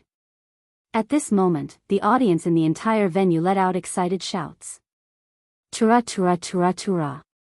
Immediately, extremely orderly shouts rang out in the air above the entire venue. That enthusiasm was enough to make anyone concede defeat. Apart from the audience, the contestants of the other guilds all focused their attention on 2 places. One was the contestant area 4, Fairy Tale B. The other was the contestant area of Lamia Scale. Under everyone's gaze, in the contestant area of Lamia Scales, Tura, who was dressed in a monk's robe, slowly stood up. An excited smile appeared on his rock-hard face. It seems that even luck is on my side. Hearing this, among the contestants of Lamia Scale, except for Leo, the others didn't understand what Tura meant. In particular, one of the shorter girls had her head tilted to one side, looking confused. Mr. Tura, why do you look so happy? She looked to be around 14 or 15 years old. She had a head of pink hair that was tied into a broom-like ponytail with 2 ribbons. She looked very pretty and cute. The girl's name was Shirley. In the past, during the annihilation of the 6 demon generals, Shirley, who went with Tura and Leo to participate in the annihilation mission, was Shirley. She was Shirley's cousin. At first glance, this little girl seemed to be the same age as Wendy. In fact, regardless of age, from the fact that she was able to form a team with Tura and Leo and participate in the Great Demon Battle exhibition, it was estimated that her strength wasn't weak. In fact, in the Lamia Scale team, besides Tura and Leo, Shirley was the strongest one. However, Shirley's personality was very muddle-headed. In addition, she also didn't know about the past between Noah and Tura, so naturally, she had this question. Thus, Tura smiled at Shirley. Of course I'm happy. In the past 7 years, I've felt regret countless times that I didn't have a good fight with him. Is that so? Shirley scratched her head. In other words, that big brother named Noah Doria is very strong? The person who answered this question wasn't Tura, but Leo. Leo looked at Shirley and said, if you want to know whether he's strong or not, you can ask your cousin. If you're someone who participated in the Great Demon Battle exhibition, then you'll know how strong he is. I still don't quite understand, Shirley asked directly. Could it be that big brother is stronger than Mr. Tura? At least, 7 years ago, Mr. Tura admitted that he wasn't as strong as him. Leo smiled. Of course, that's not necessarily the case now. Is that so? Shirley sighed. So that's how it is. This is love. No, it has nothing to do with love. Leo sighed. However, personally speaking, I'm also very curious. After 7 years, who's stronger between Mr. Tura and that big brother? This sentence made Tura turn around and smile. I'm also very curious. That's why I participated in the Great Demon Battle exhibition. After leaving this sentence, Tura walked out of the contestant area and walked towards the venue. On the other side, in the contestant area of Fairy Tale B, everyone gathered around Noah. You're going up against that rock iron Dura right from the start? Raxus asked Noah, which was a rare sight. How is it? Can you deal with it? Who knows? Noah shrugged. For the time being, I can still fight. Don't lose. Gadgula curled his lips. If you can get 10 points, then you can catch up. Noah won't have a problem. Mira showed a gentle smile and adjusted Noah's collar. Her eyes were fixed on Noah's face. I believe that even if your opponent is one of the top 10 Saint Magi, you won't lose. Hearing this, Noah couldn't help but smile. He stretched out his hand and gently touched Myra's beautiful face. Since my dear wife has said so, then I can't let you down. After saying this, Noah stood up and slowly walked forward. Then, I'll be back. Be careful on the road. Myra waved her hand at him like a wife sending her husband off. Come back quickly. Noah raised his hand and casually waved. Then, he walked out of the contestant area and onto the stage. Seeing Noah and Tura walking into the arena, the audience cheered and burned with enthusiasm. Meanwhile, in the contestant area of Sabertooth, a group of Sabertooth magic shooters were also looking at Noah and Turtledove into the arena with mocking smiles on their faces. I didn't expect that person to actually face Tura of the top 10 Saint Magi, Sting said jokingly. Yesterday, the president said that if that man can beat Tura, then he will be allowed to join the guild, right? That kind of thing, is it possible? Alyaga said sarcastically. Even our president didn't ask us to beat Tura. It would be strange if someone from a guild that was at the bottom could do it. After all, the 10 great saint magicians are also divided into strong and weak. No matter what, Turarikitis is ranked 5th among the 10 great saint magicians. If the top 4 of the 10 great saint magicians are truly monsters, then the 5th one is truly the strongest high mage among humans. Lucius nodded. That's what my memory tells me. Well, let's look forward to it for the time being. Sting glanced at Xuanai and said this with a smile. No matter what, Xuanai has a deep relationship with that man. For him, she can even stand up against the president. At least, we should take a good look at his performance for Xuanai's sake. Xuanai didn't pay any attention to Sting's teasing. She only silently gazed at Noah, who was gradually walking into the arena.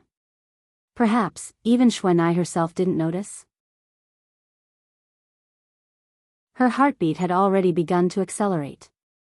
In the arena, the cheers were still incessant, shaking the air and making people's hearts surge. Of course, almost all of those cheers were directed at Tura. Under such circumstances, Noah and Turtledove were facing each other with a distance between them. I've always wanted to fight with you. The smile on Tura's face didn't disappear. He was obviously in a good mood. I'm really happy to be able to fight with you so quickly. I also feel very honored to be able to be looked forward to by the 5th Archmage of the 10 Saint Magi, Noah said indifferently. But, sorry, I don't intend to give you the victory. So, if you want to beat me, you'd better use your full strength from the beginning. Noah's shameless boasting made the audience in the arena start to boo. However, Tura's performance made the audience feel extremely stunned. Of course. Tura stopped smiling, and his eyes became unprecedentedly serious. I don't have the confidence to do anything to you without using my full strength. Tura's words caused a commotion in the audience, but it also led the atmosphere to a climax. Not giving in to each other. The will to never admit defeat. Which side will win in the end? Chabati solemnly announced. The first duel of the Great Demon Wars, Fairy Tale B Team, Noah Doria vs Lamia Scale, Turaresis. Begin.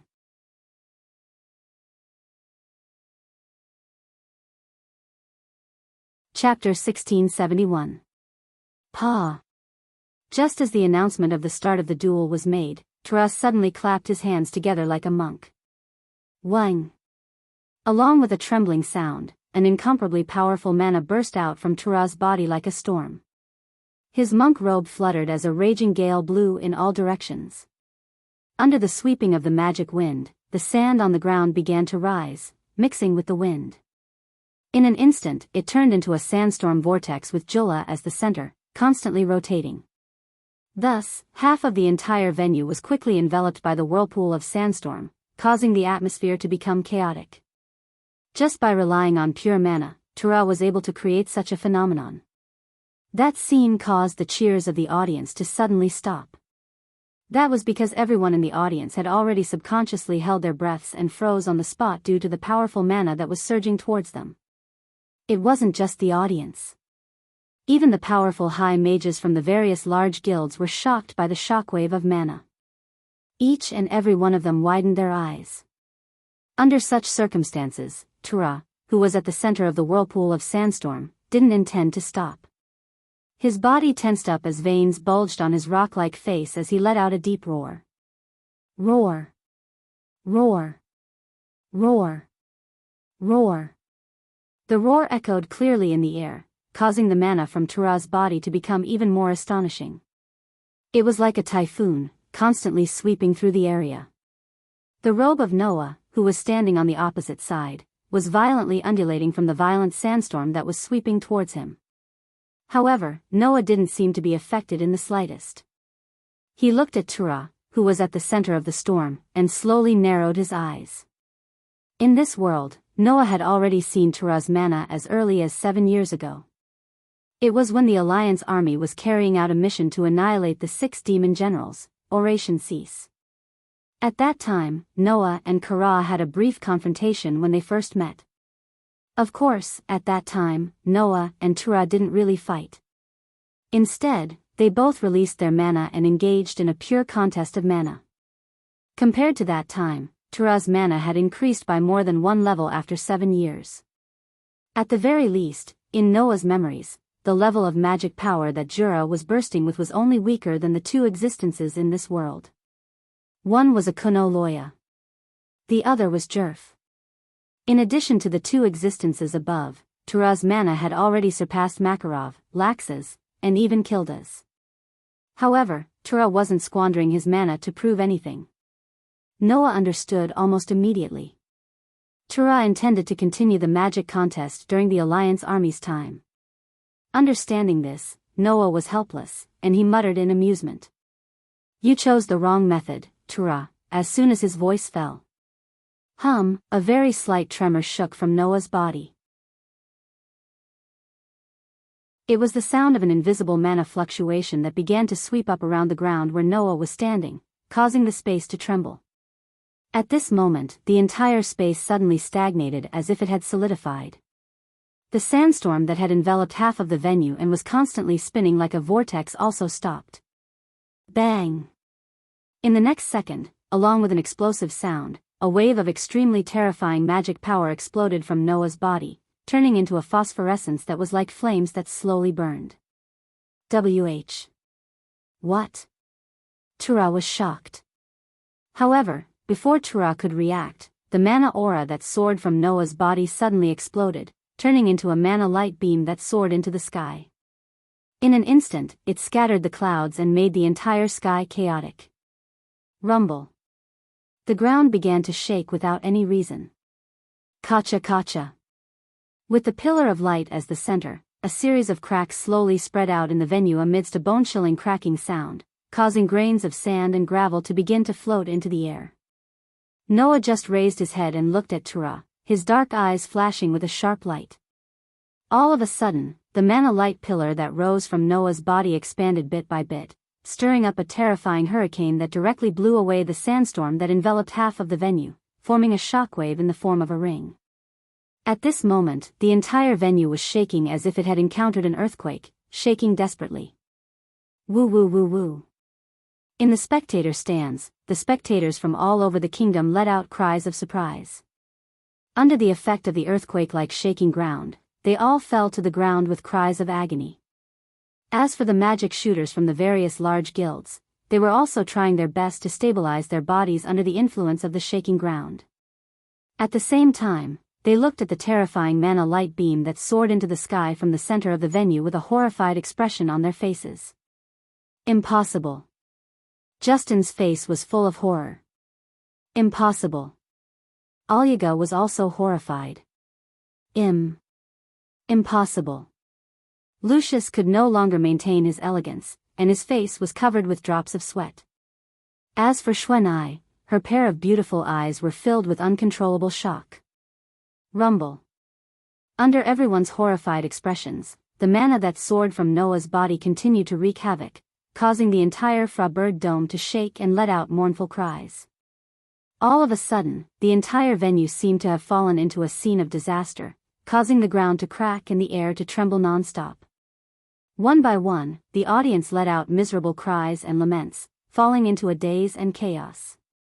Even the bystanders were in such a state, let alone Tura, who was directly facing such a terrifying mana. She was in the center of the shockwaves caused by the mana light beam that soared into the sky.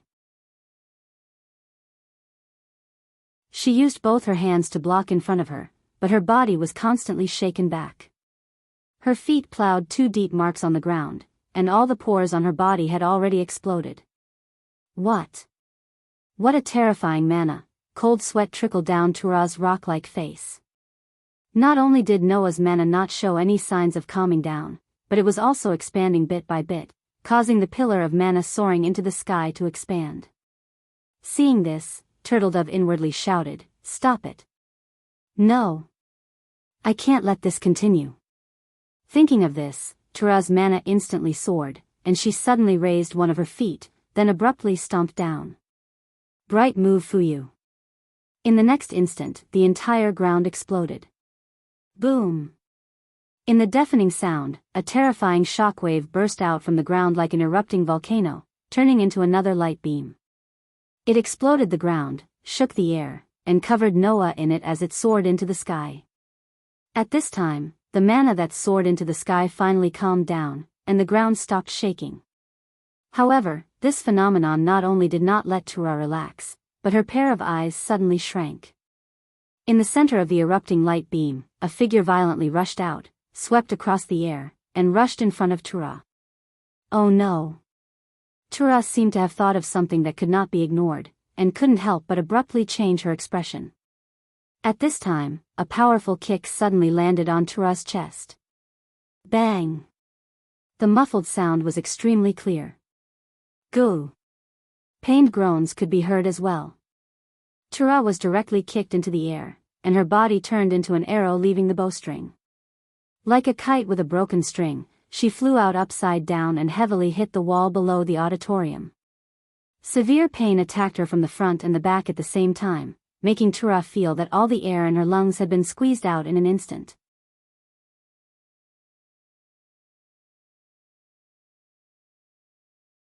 Chapter 1672. Cough, cough, cough. While coughing, Jula supported herself with one hand on the wall and the other on her knees. She stood up awkwardly and looked forward. A drop of sweat dripped down from her chin and wet the ground. In the auditorium, the audience got up from the ground with lingering fear. They looked at Noah in the venue in shock. Their faces were all filled with shock. Apart from the sorcerers, the audience, who were ordinary people, could not understand what had just happened. The audience only knew that as soon as the competition started, the entire venue was shaken by Noah, and they were all affected. By the time the earthquake stopped, Jura was already in such a sorry state. This situation made the audience unable to react in time. On the rostrum, Chapati, Yajima, and Jenny all had stiff expressions. After a while, Chabati was the first to react. He picked up the microphone and spoke with a trembling voice. Hard to believe. That Dula is actually at a disadvantage. This voice awakened everyone who was standing there in a daze. The entire place fell silent. Oh, oh, oh, oh, oh.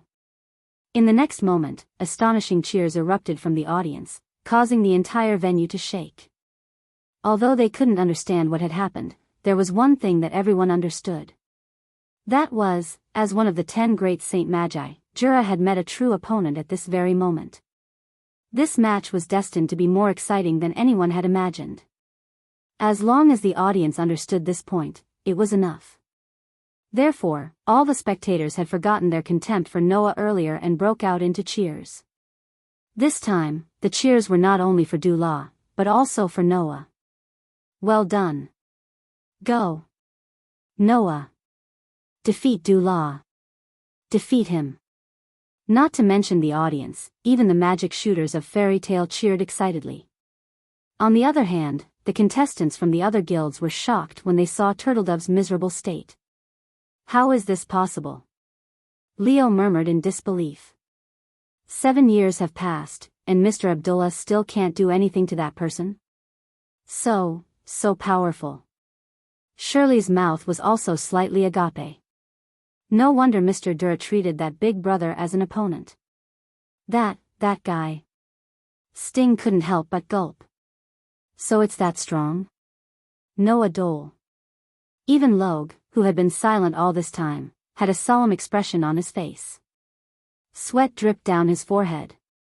Was the Phantom Lord destroyed by such a man? That's too shocking. Lucifer covered his face with his hat so that no one could see his expression. It seems like that man's strength has exceeded our expectations. Hey. Olga clenched his fists, his face twitching. That guy, don't tell me he can really defeat Abdullah? No one answered Olga's question. Everyone fell silent as they recalled the terrifying magic power just now. Only Xuanai's eyes flashed with an extremely bright light. She was both excited and expectant as she spoke softly. If Lord Noah can really defeat Jura. Lucian muttered. Thinking of this, Yukino's heart was filled with expectation. Sure enough, Noah Sama is the strongest high mage. Aside from Yukino, there was another person in the contestant area who was looking forward to Noah. Noah Duria, the man who saved my brother and killed Jalal. Kagura looked expectantly at Noah, who was standing in the middle of the hall. She tightened her grip on the tachi in her hand. I really want to fight him. Noah didn't seem to notice anything amidst the cheers and shock of the entire city. He stared at the panting Tura and said after a long while, that's right. After a while, he said, this doesn't seem like the kind of mistake you would make, Abdullah. Since the start of the match, Abdullah had made 2 mistakes. 1. He intended to use pure magic power to start the match with Noah. 2. He used pure elemental magic to attack Noah. There was no need to explain the first mistake.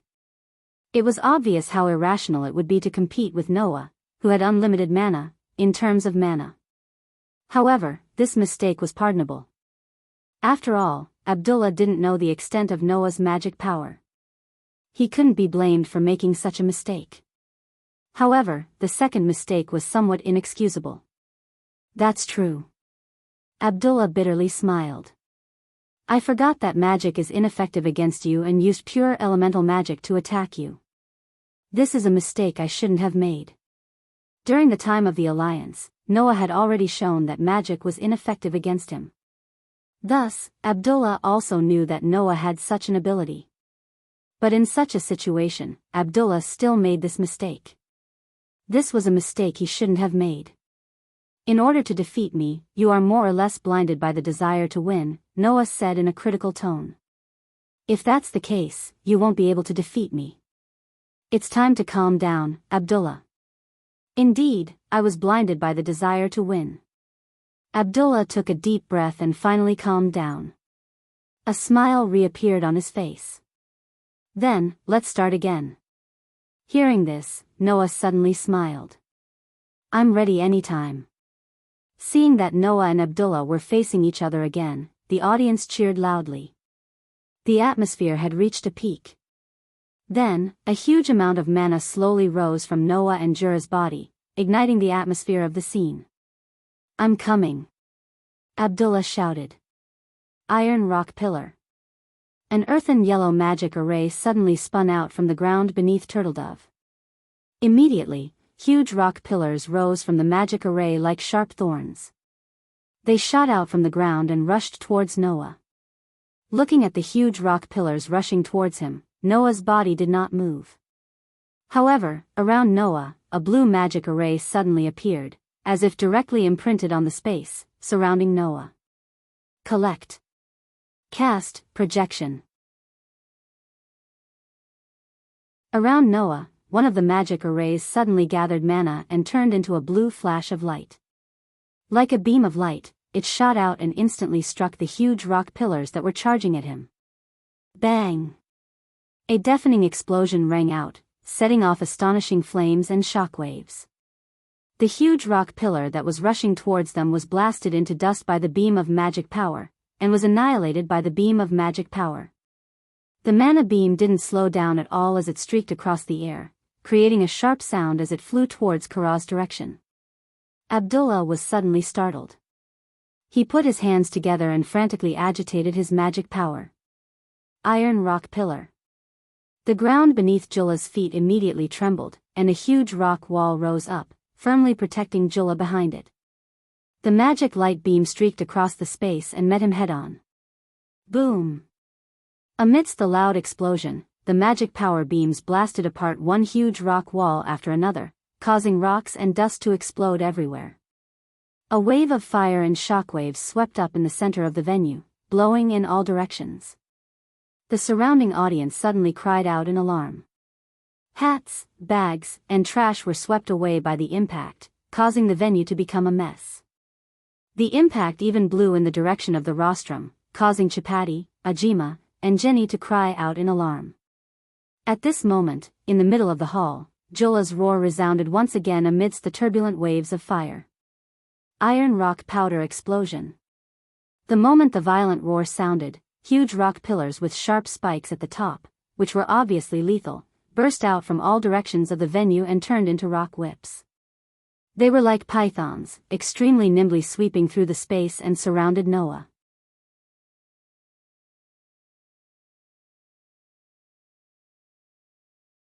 Chapter 1673. Rumble. Under the tremor of the ground, sharp rock pillars sprang up one after another. In an instant, they filled the entire space and turned into agile pythons. One after another, they violently rushed towards the center, mercilessly crashing down at the same time. Noah only felt that the sky suddenly darkened. From all directions of the venue, sharp rock pillars had already swept through the air and heavily fell from the sky.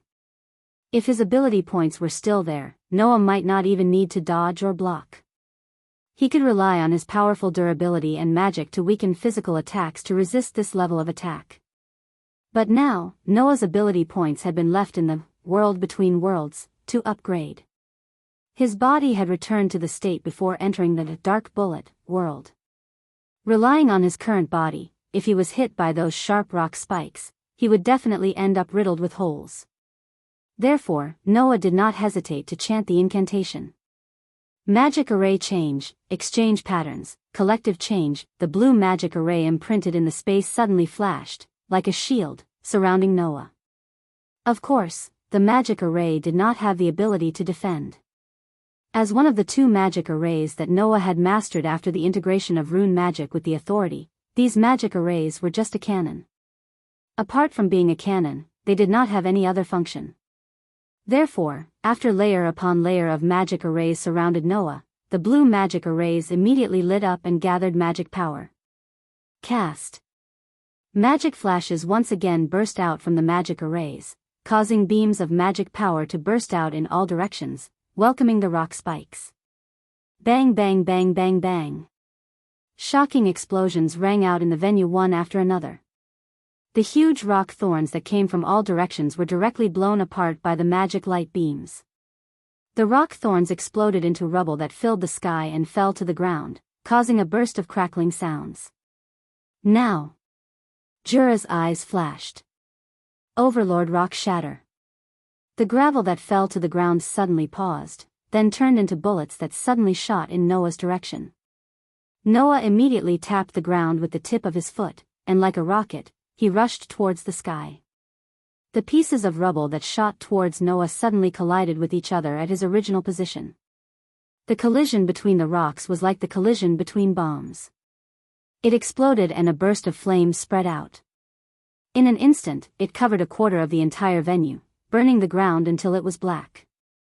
Noah, who was flying towards the sky, directly released the energy in his body to counteract the gravity and pressure. He floated in the air and looked down at the explosion below. He then raised his eyes and looked towards Jura's direction. Then, it's my turn. Noah softly chanted. Magic array change, direct flow, collective release. The magic arrays covering Noah's body began to move again. As they rotated, they turned into turrets and aimed at Turtledove, gathering mana in them. Cast. Flashes of light burst out one after another, causing the magic power to turn into beams of light, causing a sharp sound of breaking through the air. They flashed through the space like a violent storm, falling from the sky and shrouding the ground below. Looking at the terrifying beams of light that fell like a storm, Jura mobilized all the magic power in his body. His robe fluttered as he roared. Rocky Mountain. Suddenly, the ground around Jura began to squirm, and it began to change shape. It surged up like a wave, and then twisted like clay. Finally, it turned into a statue that looked like a war god, covering Jura in it. The beams of light that fell from the sky were like raindrops, falling one by one on the huge statue. Peng peng peng peng peng. Along with the sound of explosions, the beams of light exploded on the huge statue, stirring up flames and attacking the standing war god, causing the ground of the entire venue to shake once again. The audience didn't know how many times they cried out in alarm, but under the tremors of the ground, they became flustered. Monsters? Those two. Even the high mages from the famous guilds couldn't help but cry out, and then they began to stabilize their bodies in a fluster, trying not to be overturned by the tremors of the ground. In this way, only Noah, who was floating in the air, wasn't affected at all. He was still looking down. Peng peng peng peng peng. The beams of magic power continued to explode from the magic arrays as if they didn't cost money. They fell like raindrops, bombarding the war god statue. The continuous bombardment not only caused the ground to shake more and more frequently, but it also caused the waves of fire to spread to the surroundings. It had already spread to the entire venue, burning the ground and the air, causing the temperature to rise little by little. In the venue, everyone was sweating due to the rising temperature. However, the war god statue didn't show any signs of falling apart under the bombardment of the magic cannons. It was still standing, firmly protecting Jura. Looking at this scene, Noah raised his eyebrows. It's so tough. It seems that I don't need to show mercy. After saying that, Noah extended his hand towards the statue of the god of war. Magic array convergence, forward flow patterns, complete. The magic arrays that turned into cannons suddenly rotated in the air like machines and gathered in front of Noah's palm. In an instant, they overlapped one another, and in the blink of an eye, they formed an extremely complex and huge magic array. Clang! An unprecedented light flashed on the complex and huge magic array, causing waves of terrifying magic power to begin to gather inside.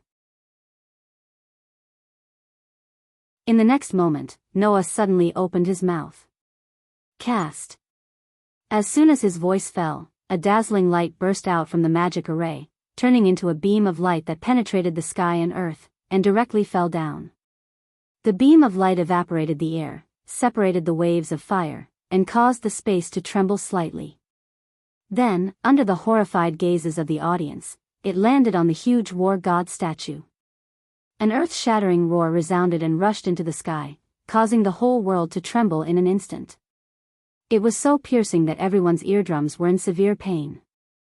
In that instant, everyone in Colochas could see a blinding flash of light blossoming in the hall of the giant egg.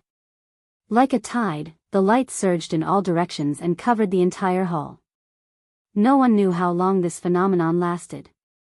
It wasn't until the deafening sound disappeared that the dazzling light gradually dissipated, exposing the great demon battle arts exhibition ground to the air. Then, the audience who were covering their ears tentatively opened their eyes that were tightly closed because of the dazzling light and looked at the center of the venue. In the next second, everyone immediately sucked in a breath of cold air. What appeared in front of everyone was a real piece of scorched earth. The previously intact ground was not only covered with cracks, but it was also completely scorched black and emitted wisps of smoke. It was as if it had been burned by magma, causing the air to become somewhat dry and hot. The war god statue that protected Tura had long since disappeared, leaving only pieces of gravel covering the entire venue. In the air, Noah carried the unconscious Tura and slowly landed on the ground. Under the sluggish gazes of the audience, Noah indifferently opened his mouth. So, the winner has been decided, right? His words woke everyone up from their stupor. The match is over. Chapati hurriedly announced. Winner. Fairy Tale beat Noah Dole. The cheers that were louder than any of the previous ones soared into the sky, announcing the end of the match.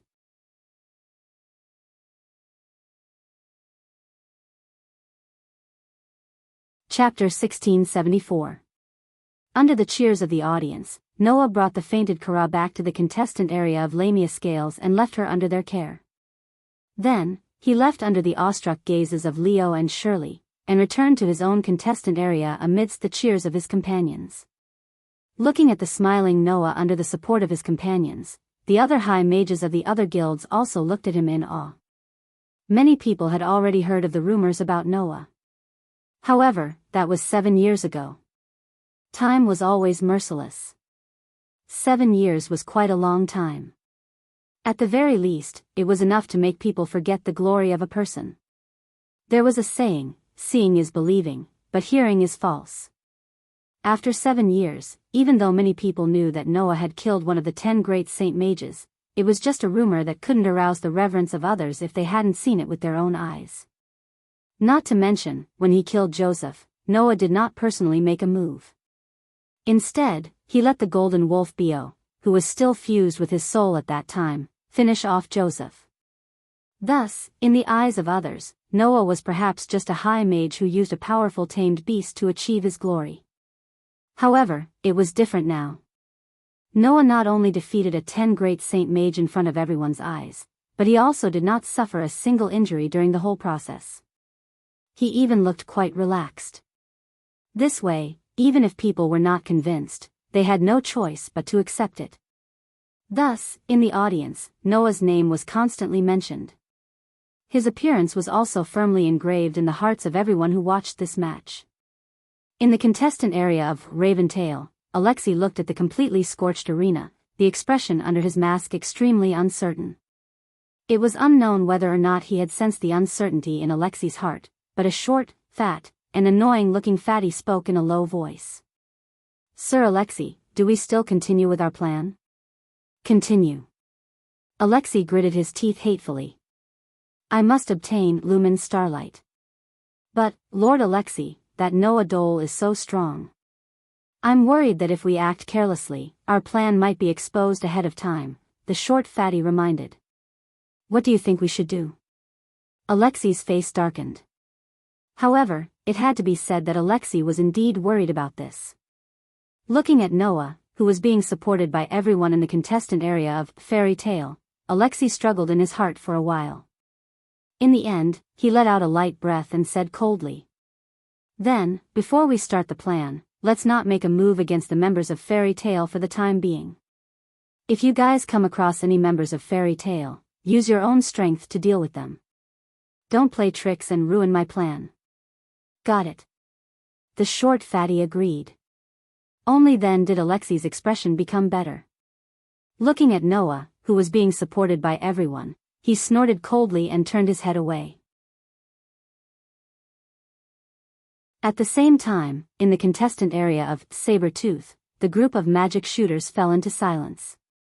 Looking at the venue that was severely scorched and recalling the terrifying magic power that erupted from Noah's body and that pillar of light that pierced through the sky, the group of people couldn't help but clench their fists. In the end, it was Lucifer who broke the silence first. "We have to admit that we underestimated this Noah Dole. To be able to easily deal with the power of the 10 great Saint Magi, that power is genuine," Roger also interjected, which was rare for him. "He's much stronger than we thought." "I know, I don't need you to remind me." Christine was speechless. "After we go back, I will be responsible for reporting this matter to the president and let him make a decision." "Don't we need to call the young mistress back?" Olga asked in a deep voice. "If we don't gather the 5 strongest people, we might not be able to win against that guy. The young mistress is working outside now. It's estimated that she won't be able to come to Colocha's until tomorrow," Lucifer said. "If we call the young mistress back now, it might be very troublesome." "There's no need to go to that extent." Christine pursed her lips. "The Great Magic Combat Arts Competition isn't a one-person competition, but a guild competition. So what if he's the only strong one? If it's only one person, he won't be able to shake our Saber-Tooth's position as the strongest." Everyone nodded in agreement. The truth was indeed so. The Great Magic Combat Arts Competition was a competition between guilds. No matter how strong Noah was, under the constraints of the rules, he wouldn't be able to reverse the situation. Not to mention other things, just for the duel, the contestants were all decided by the organizers. Noah might not be chosen to fight. And as long as Noah couldn't fight, this person was nothing to worry about. As for the competition, it wasn't necessarily a competition of strength. It wasn't certain who would win and who would lose. Therefore, although Christine and the others already looked at Noah in a new light, they didn't panic because of it. Besides, no matter how strong Noah was, it had nothing to do with Christine and the others. After all, the opponent that Christine and Roger had their eyes on wasn't Noah in the first place. There's only one person I want to fight. Christine's eyes flashed with a sharp light. Nazda Lagner, if you don't have the strength of Noah Dole, then just wait to kneel in front of me. Gadjaloo. Roger's eyes also flashed. You were once mercilessly defeated by Noah Dole. How strong are you now? Let me see.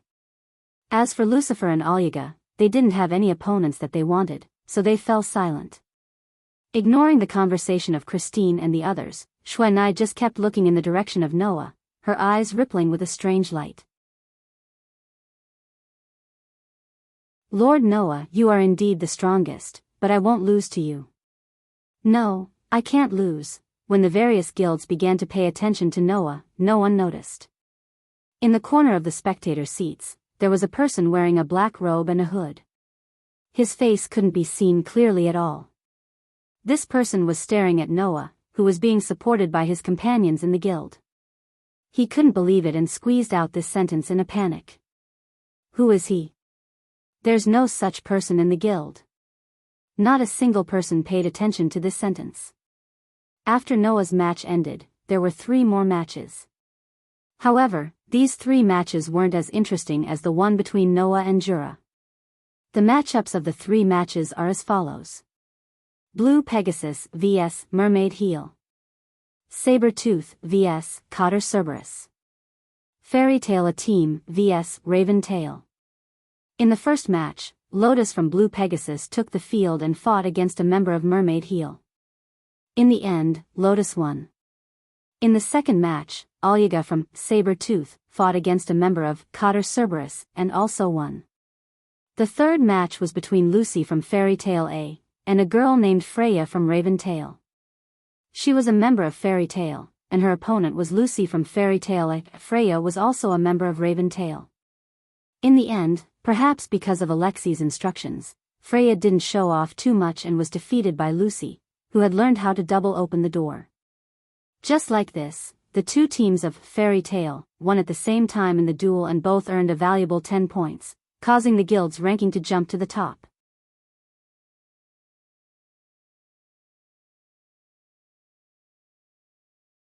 Chapter 1675.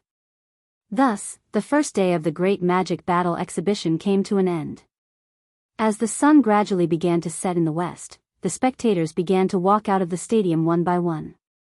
On one hand, they were talking about today's match, and on the other, they were looking forward to tomorrow's match. It had to be said that today's competition could indeed be considered exciting. In the PvP segment, the audience saw with their own eyes the strength of the strongest guild, Saber-Tooth. During the duel segment, the audience saw with their own eyes how terrifying Fairy Tail, once known as the strongest guild in the game, was. Noah and Yuanai's performance made the audience leave the venue with great satisfaction, and they were looking forward to tomorrow's competition. And these people did not realize it. Among the topics they talked about, the name, Fairy Tail, which was despised by everyone before today, kept popping up. The so-called mortals were so realistic.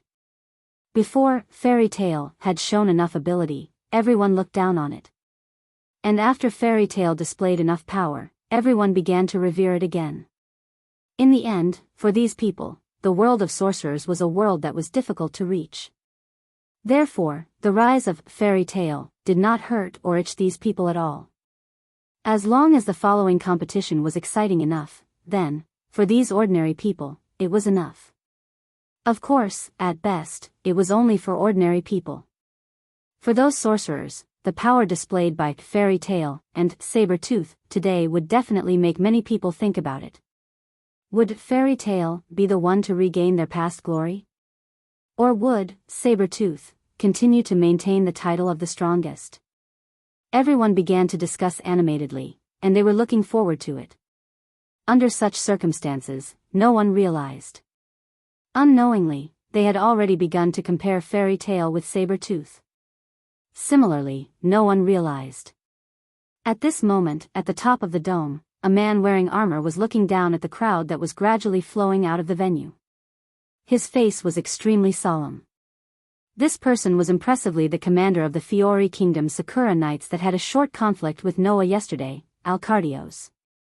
Finally, the great demonic combat arts exhibition is about to begin again. Alcardios muttered to himself. This year is already the 7th year, right? Up until this year, the Great Magic Battle Exhibition had been held for a total of 7 years. 7 years of time was enough to turn the once glorious Fairy Tale into a bottom-feeder guild. It was also enough for the once insignificant Saber-Tooth to rise up and become the strongest guild in the game. But, for the kingdom, these were not that important. The reason why the kingdom held the Great Magic Battle Exhibition was not to entertain the people, but for their own purpose. This purpose, very few people knew. And Alcardios just so happened to be one of the core figures. In order to carry out the kingdom's plan, we spent 7 years preparing. With the Great Magic Battle Exhibition as bait, we made the Magic Guide Guild from all over the kingdom gather here every year and let the elites of these guilds compete in order to collect a large amount of magic. Alcardios slowly raised the corner of his mouth. It seems that after this year's Great Magic Battle Exhibition, we will be able to collect all the magic we need. It would take 7 years to collect the magic power. One could only imagine how much magic power the kingdom required. At least, Alcardios was prepared to use more time to collect the magic. But, this year, there was an anomaly. Noah Dole. To think that he could possess such a level of magic power on his own. What a frightening sorcerer. Alcardios recalled the scene with his own eyes today and revealed a smile with lingering fear and unusual excitement.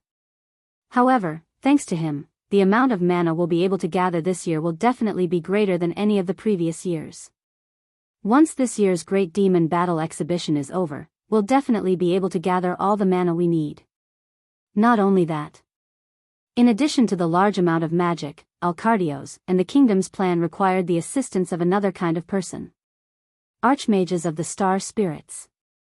The smile on Alcardios' face became wider. I didn't expect that 2 Archmages of the Star Spirits would appear in this year's Great Magic Battle Exhibition. It's as if fate is starting to help us.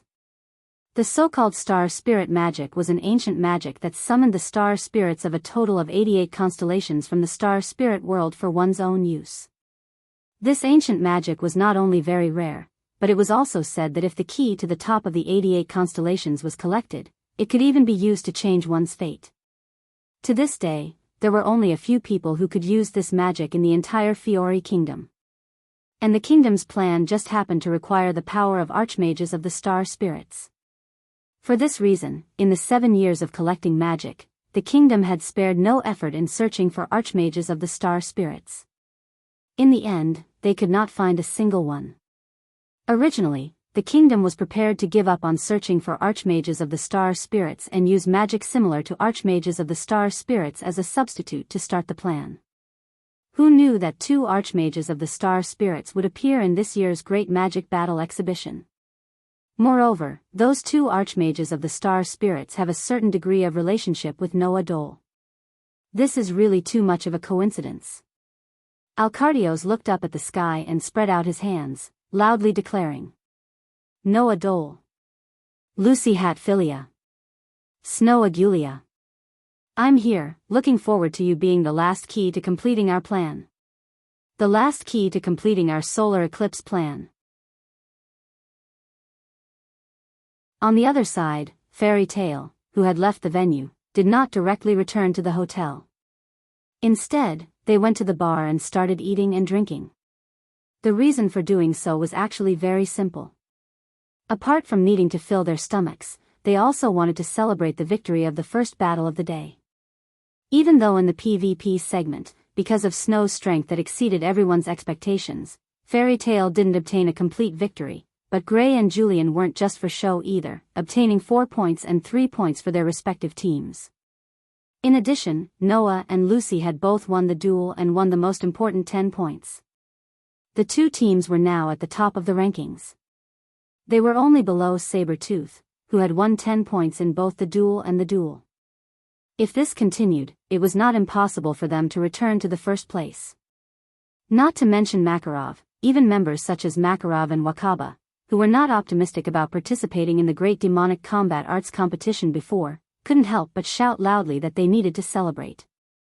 So, a group of Fairy Tale's magic shooters gathered in a bar, eating and drinking while making a ruckus.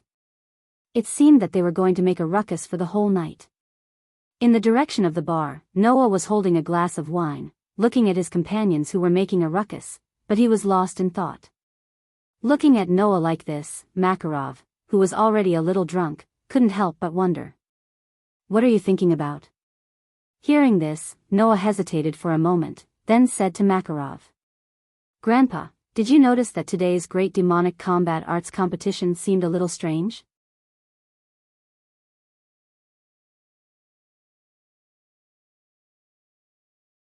Chapter 1676. Strange place? Makarov was stunned. However, after hearing Noah's words, the drunkenness in Makarov's mind disappeared.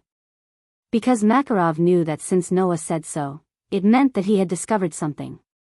Makarov was very clear about his grandson's ability. If Noah had really discovered something, then this matter was most likely not as simple as it seemed.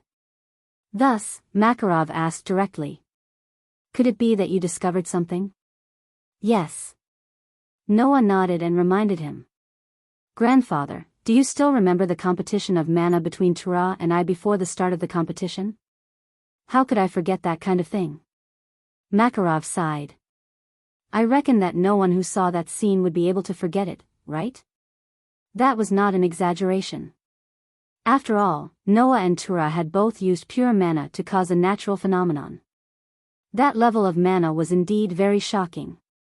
Not to mention Kuragu, Noah's magic almost destroyed the entire Frabird egg. Who could forget that kind of scene? At least, as a magic shooter, Makarov would not be able to forget that shocking scene. However, Makarov was only happy about it. Since young, Noah's mana had been different from ordinary people. Before he started learning magic, he was already much stronger than Makarov, who was one of the 10 great Saint Magi. He had even gone berserk and almost destroyed the guild. Because of this, Makarov had let Noah train his mana control since young, and never let Noah learn magic. From then on, Makarov knew.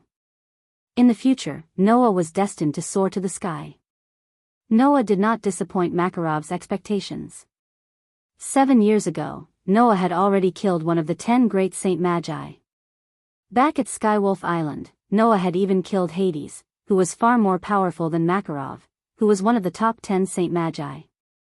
Therefore, Makarov wasn't surprised at all about Noah's victory over Dura. What Makarov was truly surprised was that Noah's mana had grown to an unimaginable level. That level of mana had caused a phenomenon. If not for the fact that Makarov already knew about Noah's mana when he was young and trusted Noah's character, he would have thought that Noah had used the power of Lumen Starlight to display that level of mana. While Makarov was sighing, Noah suddenly said something. "In fact, when I was competing with Tura today, I discovered that the mana I released was being absorbed by something." "Your mana was being absorbed?" Makarov raised his head in surprise and looked at Noah. "What's going on?" "I also don't know," Noah said, somewhat distressed. "That's why I asked Grandpa if you found anything strange." After noticing that his mana was being absorbed, Noah deliberately released his perception ability in the next few duels in an attempt to find something. In the end, Noah discovered that it wasn't just him. The other high mages would more or less lose a small amount of mana when using magic. If this small amount of mana was lost under normal circumstances, it would definitely be discovered by the high mages themselves. But during a battle, high mages needed to consume mana, and that level of mana loss was not easy to detect. Only Noah, with his superb perception ability, could discover this phenomenon. If it had been anyone else, they really wouldn't have been able to discover it. Mana has been sucked away? Makarov put down the wine glass in his hand, and his wrinkled brows began to furrow. This problem can be big or small. If the mana of the high mages being absorbed was just a coincidence or a natural phenomenon, then there was nothing strange about it. This world was full of all kinds of magical miracles. Sometimes, some strange occurrences were similar to natural occurrences, and there was nothing strange about it. But if it was a man-made problem, then it was different. For example, the king of the world of Edras once had designs on Aslan's mana, and didn't hesitate to use the super subspace magic, anima, to turn Aslan's high mages into magic crystals and use them as consumables. That was a matter of life and death, and couldn't be ignored. Another example was Jalal, in order to recreate the forbidden magic that could resurrect people, spent 8 years and used a large amount of magic crystals to build the Paradise Tower, and used it to activate the forbidden magic called our system. That was a problem that involved taboos, and couldn't be ignored. In this world of magic, the so-called mana was that important. Therefore, the existence of lumen starlight was something that transcended time.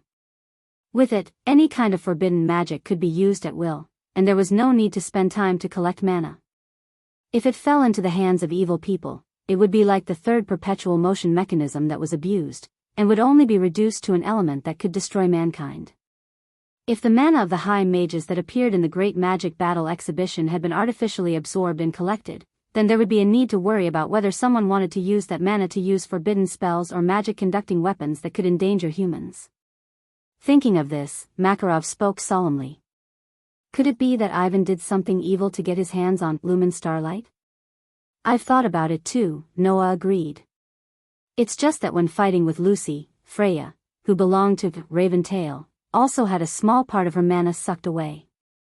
If it was Raventail who did it, then there was no reason to absorb the mana of her own people. You're right. Makarov nodded. It seems that it's necessary to investigate this matter a little. I don't think this matter is that simple. Noah looked at Makarov and instructed. So, Grandpa, if you plan to investigate, don't make too big of a move, so as not to arouse the vigilance of the mastermind behind the scenes, and attract unnecessary trouble. Your consideration is right. Makarov replied in agreement. Don't worry, I'll investigate in secret and won't let the matter leak out. Only then did Noah's expression relax a little. At this time, Alusha came to Noah with a joyful expression. Looking at Alusha's happy face, Noah asked curiously. What makes you so happy? It's indeed something to be happy about. Alusha smiled. Noah, if you're free now, why don't you come with me? Go out? Noah blinked. Where are we going? To see someone. The smile on Alusha's face didn't disappear as she said so. No, to be more precise, it should be 2 people.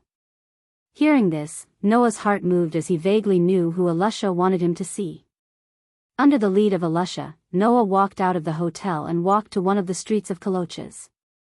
Not long after, Noah and Alusha came to a park. And in the park, 2 figures were standing there, talking about something. Looking at the 2 figures standing in the park, Noah, who had already guessed who Alusha wanted him to see, thought in his mind. Standing there were 2 members of the Mermaid Heel. One was Kagura. The other was the black-robed person who looked at Noah with ridicule and mockery during the qualifier. However, the latter's black robe had been taken off, revealing her original appearance. Taking a closer look, it was a rather sexy and beautiful girl. She wore clothes that looked like a bikini, but also looked like a restraint suit. Her hairstyle was like a cat's, with cat ears protruding like a cat's, and even a cat's tail on her back. She looked like a beautiful cat girl. Noah also knew this girl. And it was 7 years ago in the Paradise Tower. It was Mariana.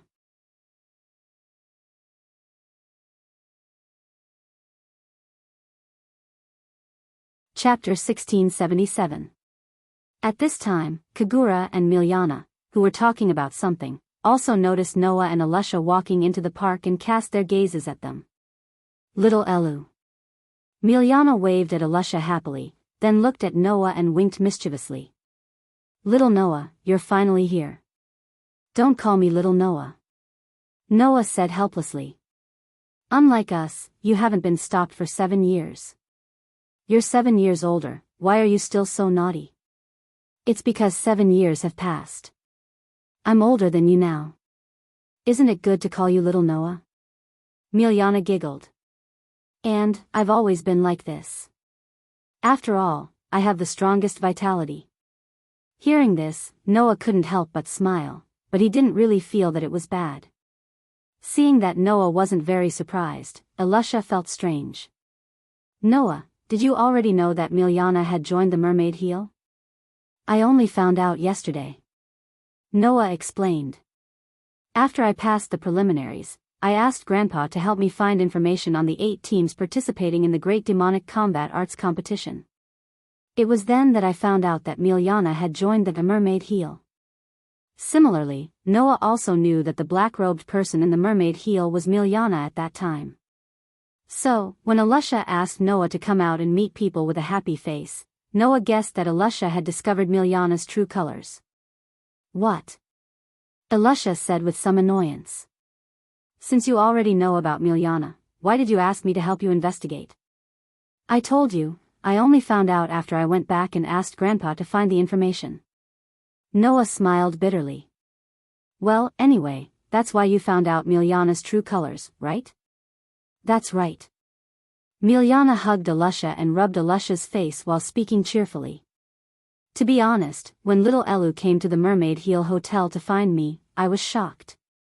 I planned to wait until the end of the Great Demon Battle Arts competition to reveal my true colors. Since you're here, you should have met me earlier. Alusha didn't refuse Miliana's intimacy, but she reprimanded her. I missed you guys.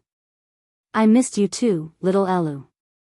Miliana smiled and hugged Alusha tightly. Hugh, Simon, and Wooly and the others missed you too. By the way, since you've joined the Mermaid Heel, what about Simon and the others? Noah asked. Did they also join a guild? No, I'm the only one who joined a guild. Simon and the others are still traveling. Miliana let go of Alusha and hugged Kagura. Besides, I only joined because little Kagura is in the Mermaid Heel. Hearing this, Noah and Alusha turned their gazes to Kagura. Under Noah and Alusha's gazes, Kagura gently pushed away Miliana and came to Noah. Kagura raised her head and looked at Noah with a serious expression. I've wanted to see you for a long time. I can see that. Noah met Kagura's gaze and said directly. Since it's already like this, please allow me to ask you a question. Do we know each other? As early as the first time they met, Kagura had shown a certain degree of interest in Noah. Although it wasn't as serious as Yukino's, Noah knew that Kagura also had some connection with him. It wasn't until he learned that Miliana was in the Mermaid Heel that Noah felt that perhaps Kagura was paying attention to him solely because of Miliana. Unfortunately, Noah guessed incorrectly. We really don't know each other, Kagura said. But my older brother has mentioned you in front of me more than once, and he's praised you a lot. Older brother? That's your older brother, right? Noah said in surprise. Your older brother knows me? The one who answered this question wasn't Kagura, but Miliana. Hee, don't be scared, Miliana said with a mischievous smile. Kagura-chan is actually Simon's younger sister, his biological younger sister. Simon's younger sister?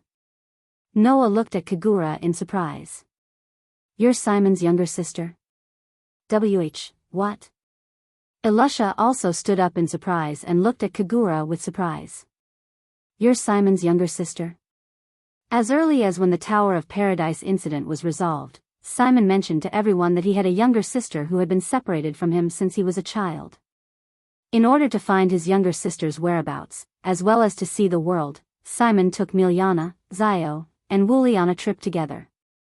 This Kagura in front of them was actually Simon's younger sister. Presumably, you already know that my older brother and I were separated from each other when we were young. All these years, I've been searching for my older brother's whereabouts, Kagura explained. It wasn't until a few years ago that I finally found my older brother, and learned about what happened to him all these years. I also learned about your existence from my older brother. Especially you, Mr. Noah. My older brother already told me that the reason why he was released from the Tower of Paradise was because you defeated Jalal and awakened him. Kagura gripped the katana in her hand tightly and bowed deeply to Noah. For this, I can only offer you the highest level of gratitude. This kindness, I will definitely remember it in my heart. If there's anything you need me for, please don't hesitate to tell me. As long as it's something I can do, I will do my best. Both Kagura's expression and tone were incredibly sincere when she said this. Obviously, these words all came from Kagura's heart.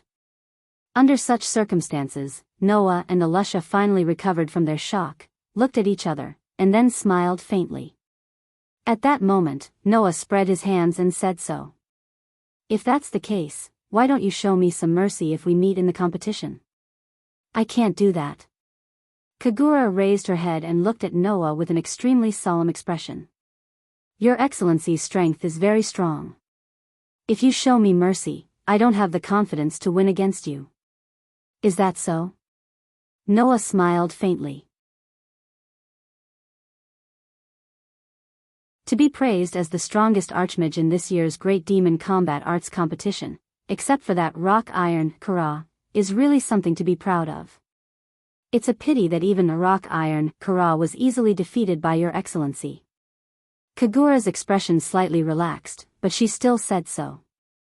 So, when facing your Excellency, I will definitely not show you mercy. Please be prepared. Of course. Noah nodded. I will remember it in my heart. Okay, let's stop with the greetings of our first meeting. Miriana said in an extremely lively manner. Since everyone is already familiar with each other, let's go eat together. Noah, Alusha, and Kagura all nodded without any objections. Just like this, the reason why Kagura showed a certain degree of concern towards Noah finally understood. However, while one doubt was solved, more doubts still existed in Noah's heart. For example, why was Yuno so obsessed with Noah? What was the matter with the magic absorption phenomenon that occurred in the giant egg, Fra Bird? Could it be that there was some secret behind the great demonic martial arts exhibition ceremony? Was Raven Tail, who was staring at Lumen, Starlight, secretly planning something? One question after another remained unanswered. Almost instinctively, Noah had a faint premonition in his heart. The so-called Great Demon Combat Arts Competition Festival might not be as simple as it seemed on the surface. This time's trip to the King's City might bring about some unavoidable things. However, no matter what happened, as the Archmage of Fairy Tale, Noah would never compromise and would fight to the end.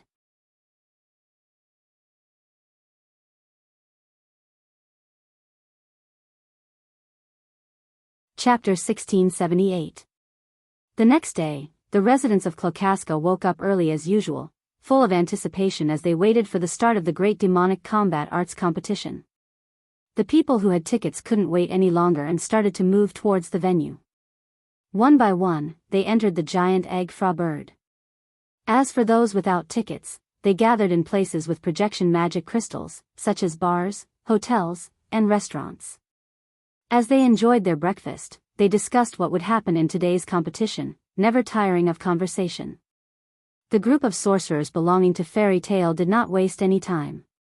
When the sun rose, they hastily finished their breakfast and began to move towards the direction of the huge egg, Fra Bird. Along the way, many people were pointing at the members of Fairy Tale and gossiping about them in private. If it had been before yesterday, these people would not have been as simple as pointing and discussing. However, after yesterday's exciting performance, no one dared to look down on Fairy Tale now. They could only cast curious and respectful gazes at Fairy Tale's group. Suddenly, Makeo and Wakaba, who had been looked down upon for 7 years, felt a sense of pride rise in their hearts. Even their backs straightened a lot. Thus, the group arrived at Egg Fra Bird together. Because the contestants and the audience entered from different passageways, Noah's group of 10 contestants separated from Fairy Tale's group and went to another passageway. In the end, they met an unexpected opponent. "Oh. Aren't you guys from Fairy Tale?" Sting, who had entered the contestant passageway with Logue, Lucius, Alyaga, and Shuanai, noticed Noah's group. He immediately stopped and looked around at everyone present.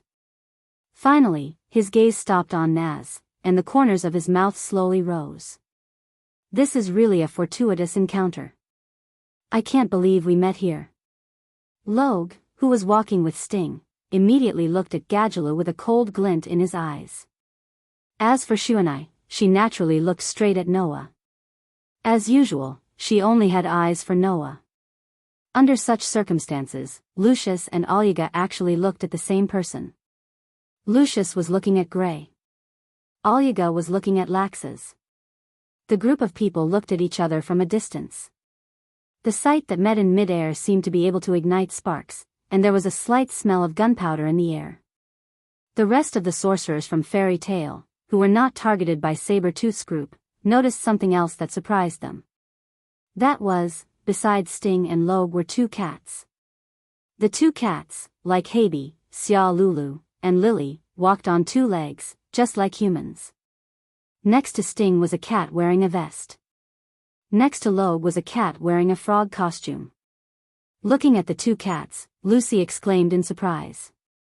Could it be that they are surpassers from the world of Edras like Habi, Xia Lulu, and Lily?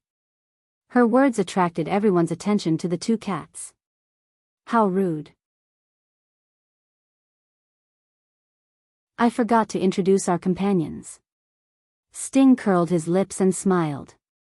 Rector, come out and say hello to everyone from Fairy Tale. Hello, everyone, the surpasser named Rector said pretentiously as he adjusted his vest. Flossie, come out and say hello. Yes, sir, the surpasser named Flossie replied slowly and raised his hand. I'm Flossie. Rector is my companion.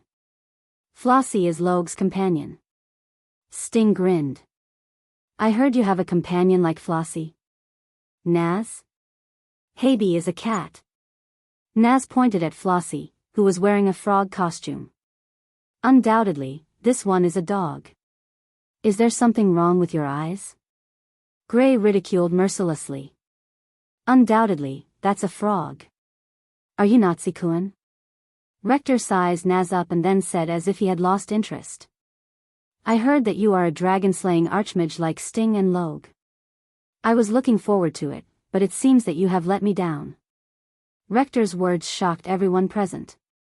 Noah was also surprised and looked at Sting and Logue. The same dragon-slaying archmage? Wendy exclaimed as she looked at Sting and Logue. Are you also dragon-slaying archmages? Immediately, Gadjaloo and Raxus cast their gazes towards Justin and Logue. It wasn't until then that Noah faintly felt it.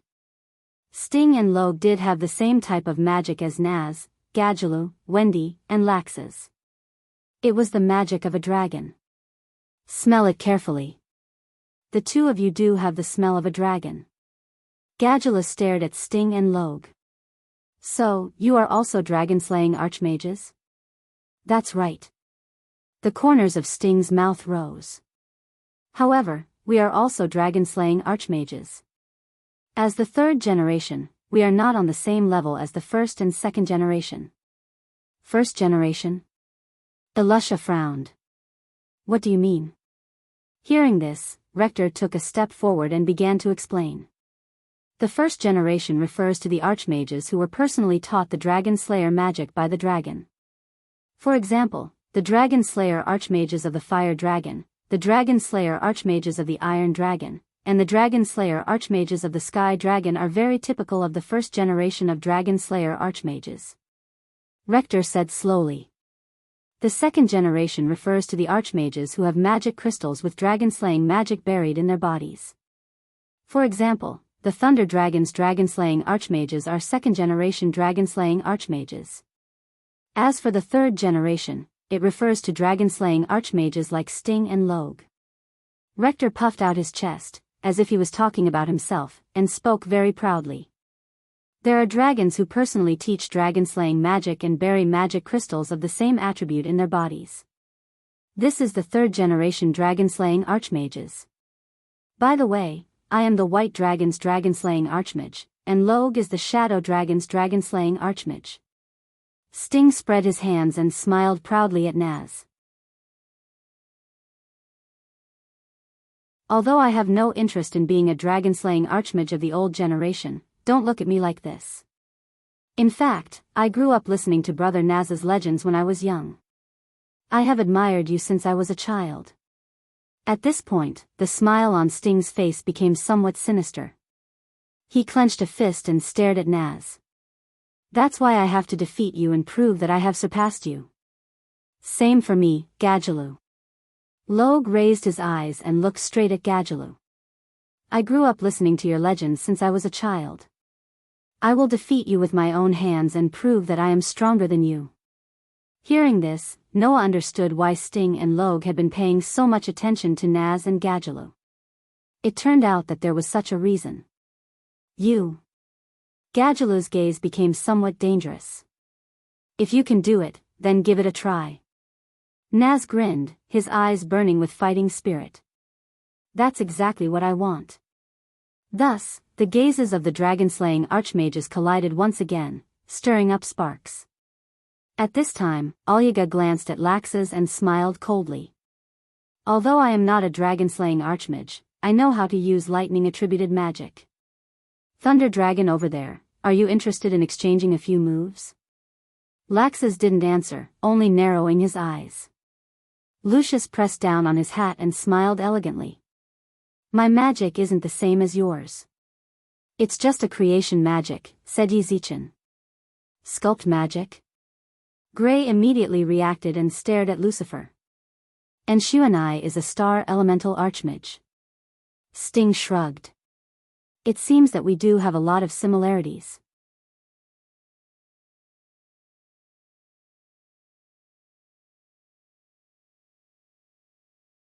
Chapter 1679.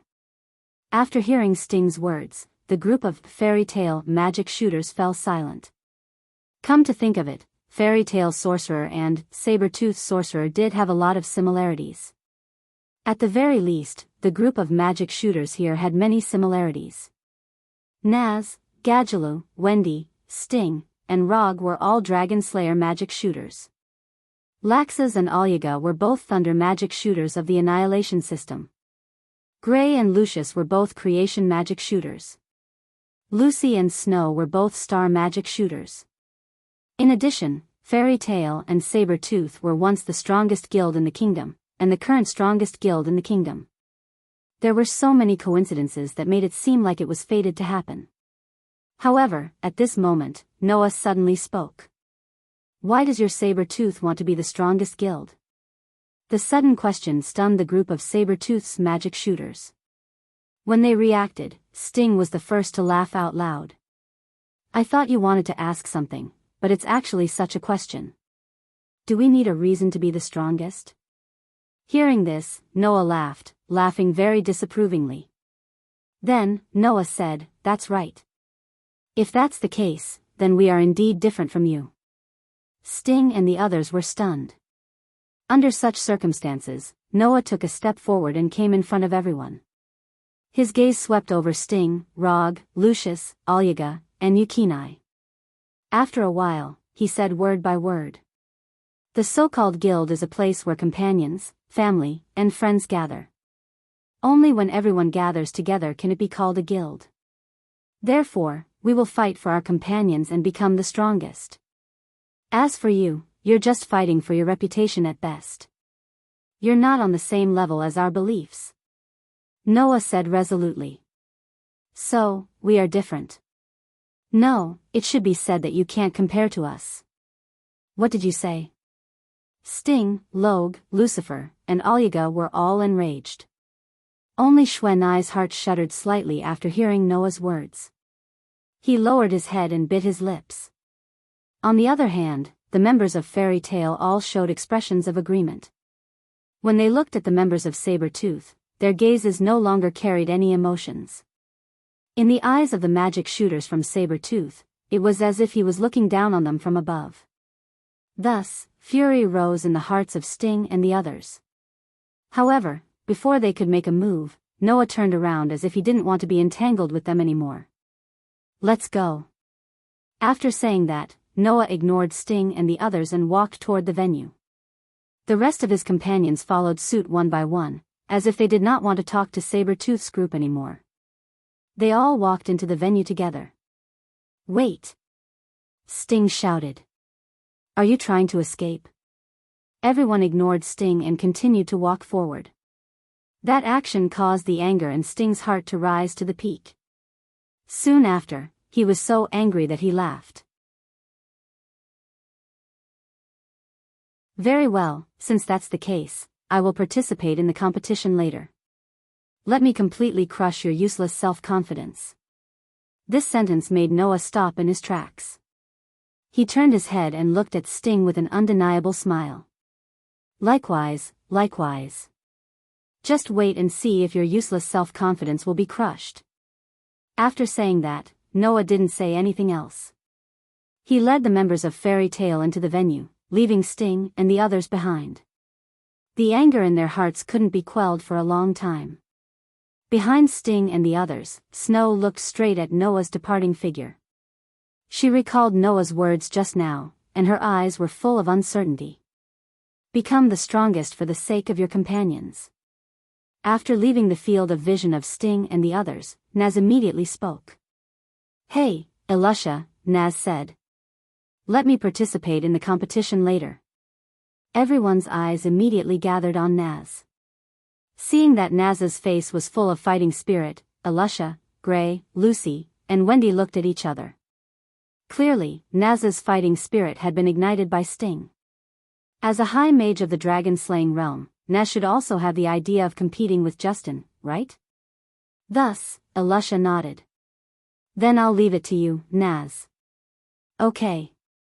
Naz hammered his palm, his eyes burning with fighting spirit. "I'm burning up. In that case, I'll go on our side." Gadjaloo also said, unwilling to be outdone. "I've been annoyed by those guys for a long time." Mira, Julian, and Laxa's eyes suddenly gathered on Noah. If the leader of Team A was Elusha, then the leader of Team B was undoubtedly Noah. In this regard, Noah just pondered for a while before looking at Gadjaloo. "This time, I won't allow myself to lose to someone from Saber-Tooth." "Even so, do you still plan to fight? You won't allow yourself to lose?" Gadjaloo revealed a rather dangerous grin. "Just what I want." Looking at the dangerous smile on Gadjaloo's face and the strong will in his eyes, Noah stared at Gadjaloo for a while before finally nodding. "Then I'll leave it to you." Hello everyone, it's time for the Great Demon Battle show to begin again. I'm your live reporter, Chabadi Laura. I'll be looking forward to today's show. On the rostrum of the Dome Fra Bird, Chapati picked up the microphone and greeted the audience who were cheering loudly. He then introduced Ajima, who was next to him. The person in charge of commentary is still our Mr. Ajma, and the distinguished guest we've invited today is a reporter from Magic Weekly, Mr. Jason. Magic Weekly. Cool. The reporter named Jason shook his arms very excitedly, as if he had been stimulated by something, or simply shocked by lightning, making people unable to ridicule him. Ignoring Jason like this, Chabadi continued to report. After yesterday's Great Demon Battle show, the rankings of the top 8 guilds have changed to a certain extent. The current rankings are as follows. First place, Saber-Tooth, 20p. Second place, Fairy Tale A Team, 14p. Third place, Fairy Tale B Team, 13p. Fourth place, Blue Pegasus, 12p. Fifth place, Lamia Scale, 8p. Sixth place, Raven Tail, 6p. Seventh place, Mermaid Heel, 1p. Eighth place, Cotter Cerberus, 0p. The guild that took the first place is the guild that everyone is familiar with, Saber-Tooth. No wonder they are the strongest guild in the past. Chapati explained enthusiastically. However, behind them, our Fairy Tale is also closely following.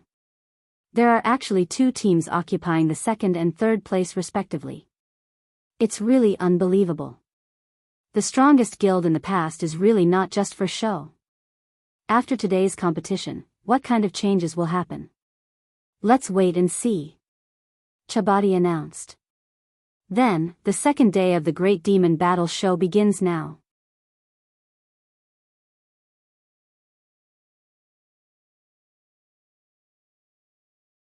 Chapter 1680.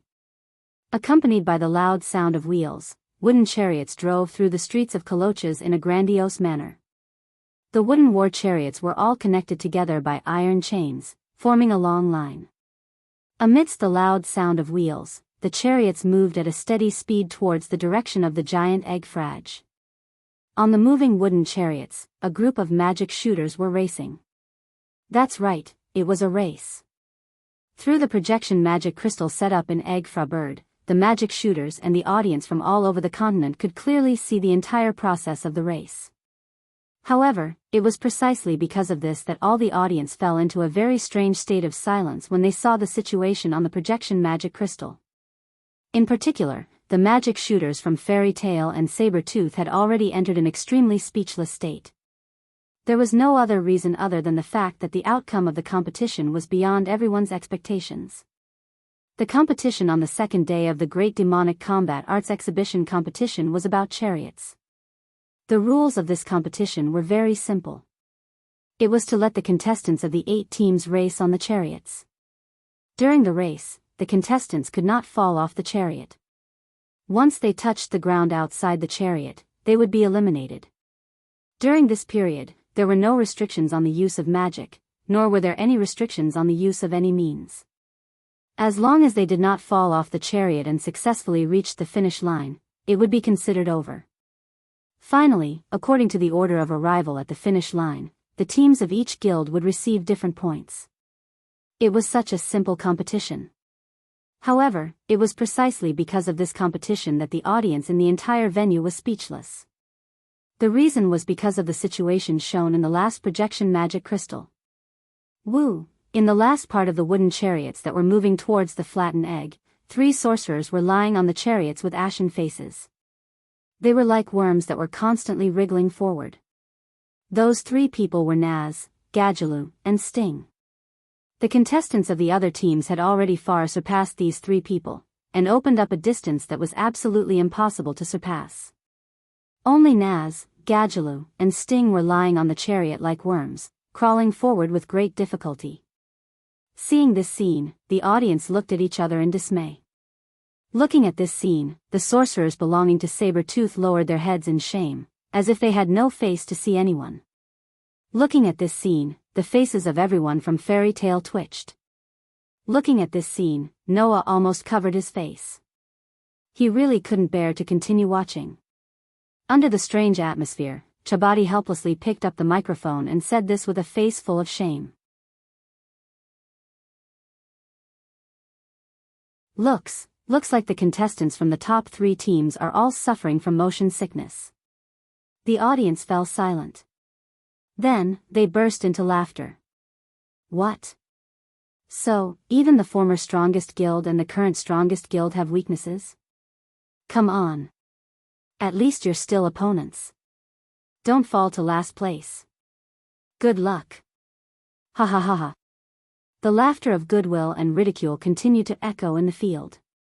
After yesterday's exciting competition, everyone had already compared Fairy Tail to Saber-Tooth. After yesterday, the battle between the 2 guilds had been the topic of the audience. Everyone was looking forward to it. Today, would Fairy Tail and Saber-Tooth be able to give equally exciting matches? In the end, in the next day's competition, the 2 guilds that had become the hot topic actually performed so amazingly, which made many people happy. The so-called competition was like this. For the audience, it was actually just entertainment. Therefore, these people would cheer if the performance was wonderful, and they would also cheer if the performance was interesting. As long as they were happy, it was enough for these people. Therefore, the performance of Fairy Tail and Saber-Tooth not only did not cause the audience to be disappointed, but also made the audience feel incomparably happy, and their popularity became even more exuberant. However, that was understandable. The top 3 teams were reduced to this point because of motion sickness, which really made people not know whether to laugh or cry. In this way, the top 3 contestants would undoubtedly occupy the last 3 positions in this competition. The audience couldn't help but laugh out loud at this unexpected outcome. It seems that Naz and Gadjaloo won't be able to win many points for us. Mira held her cheek with one hand and looked helpless.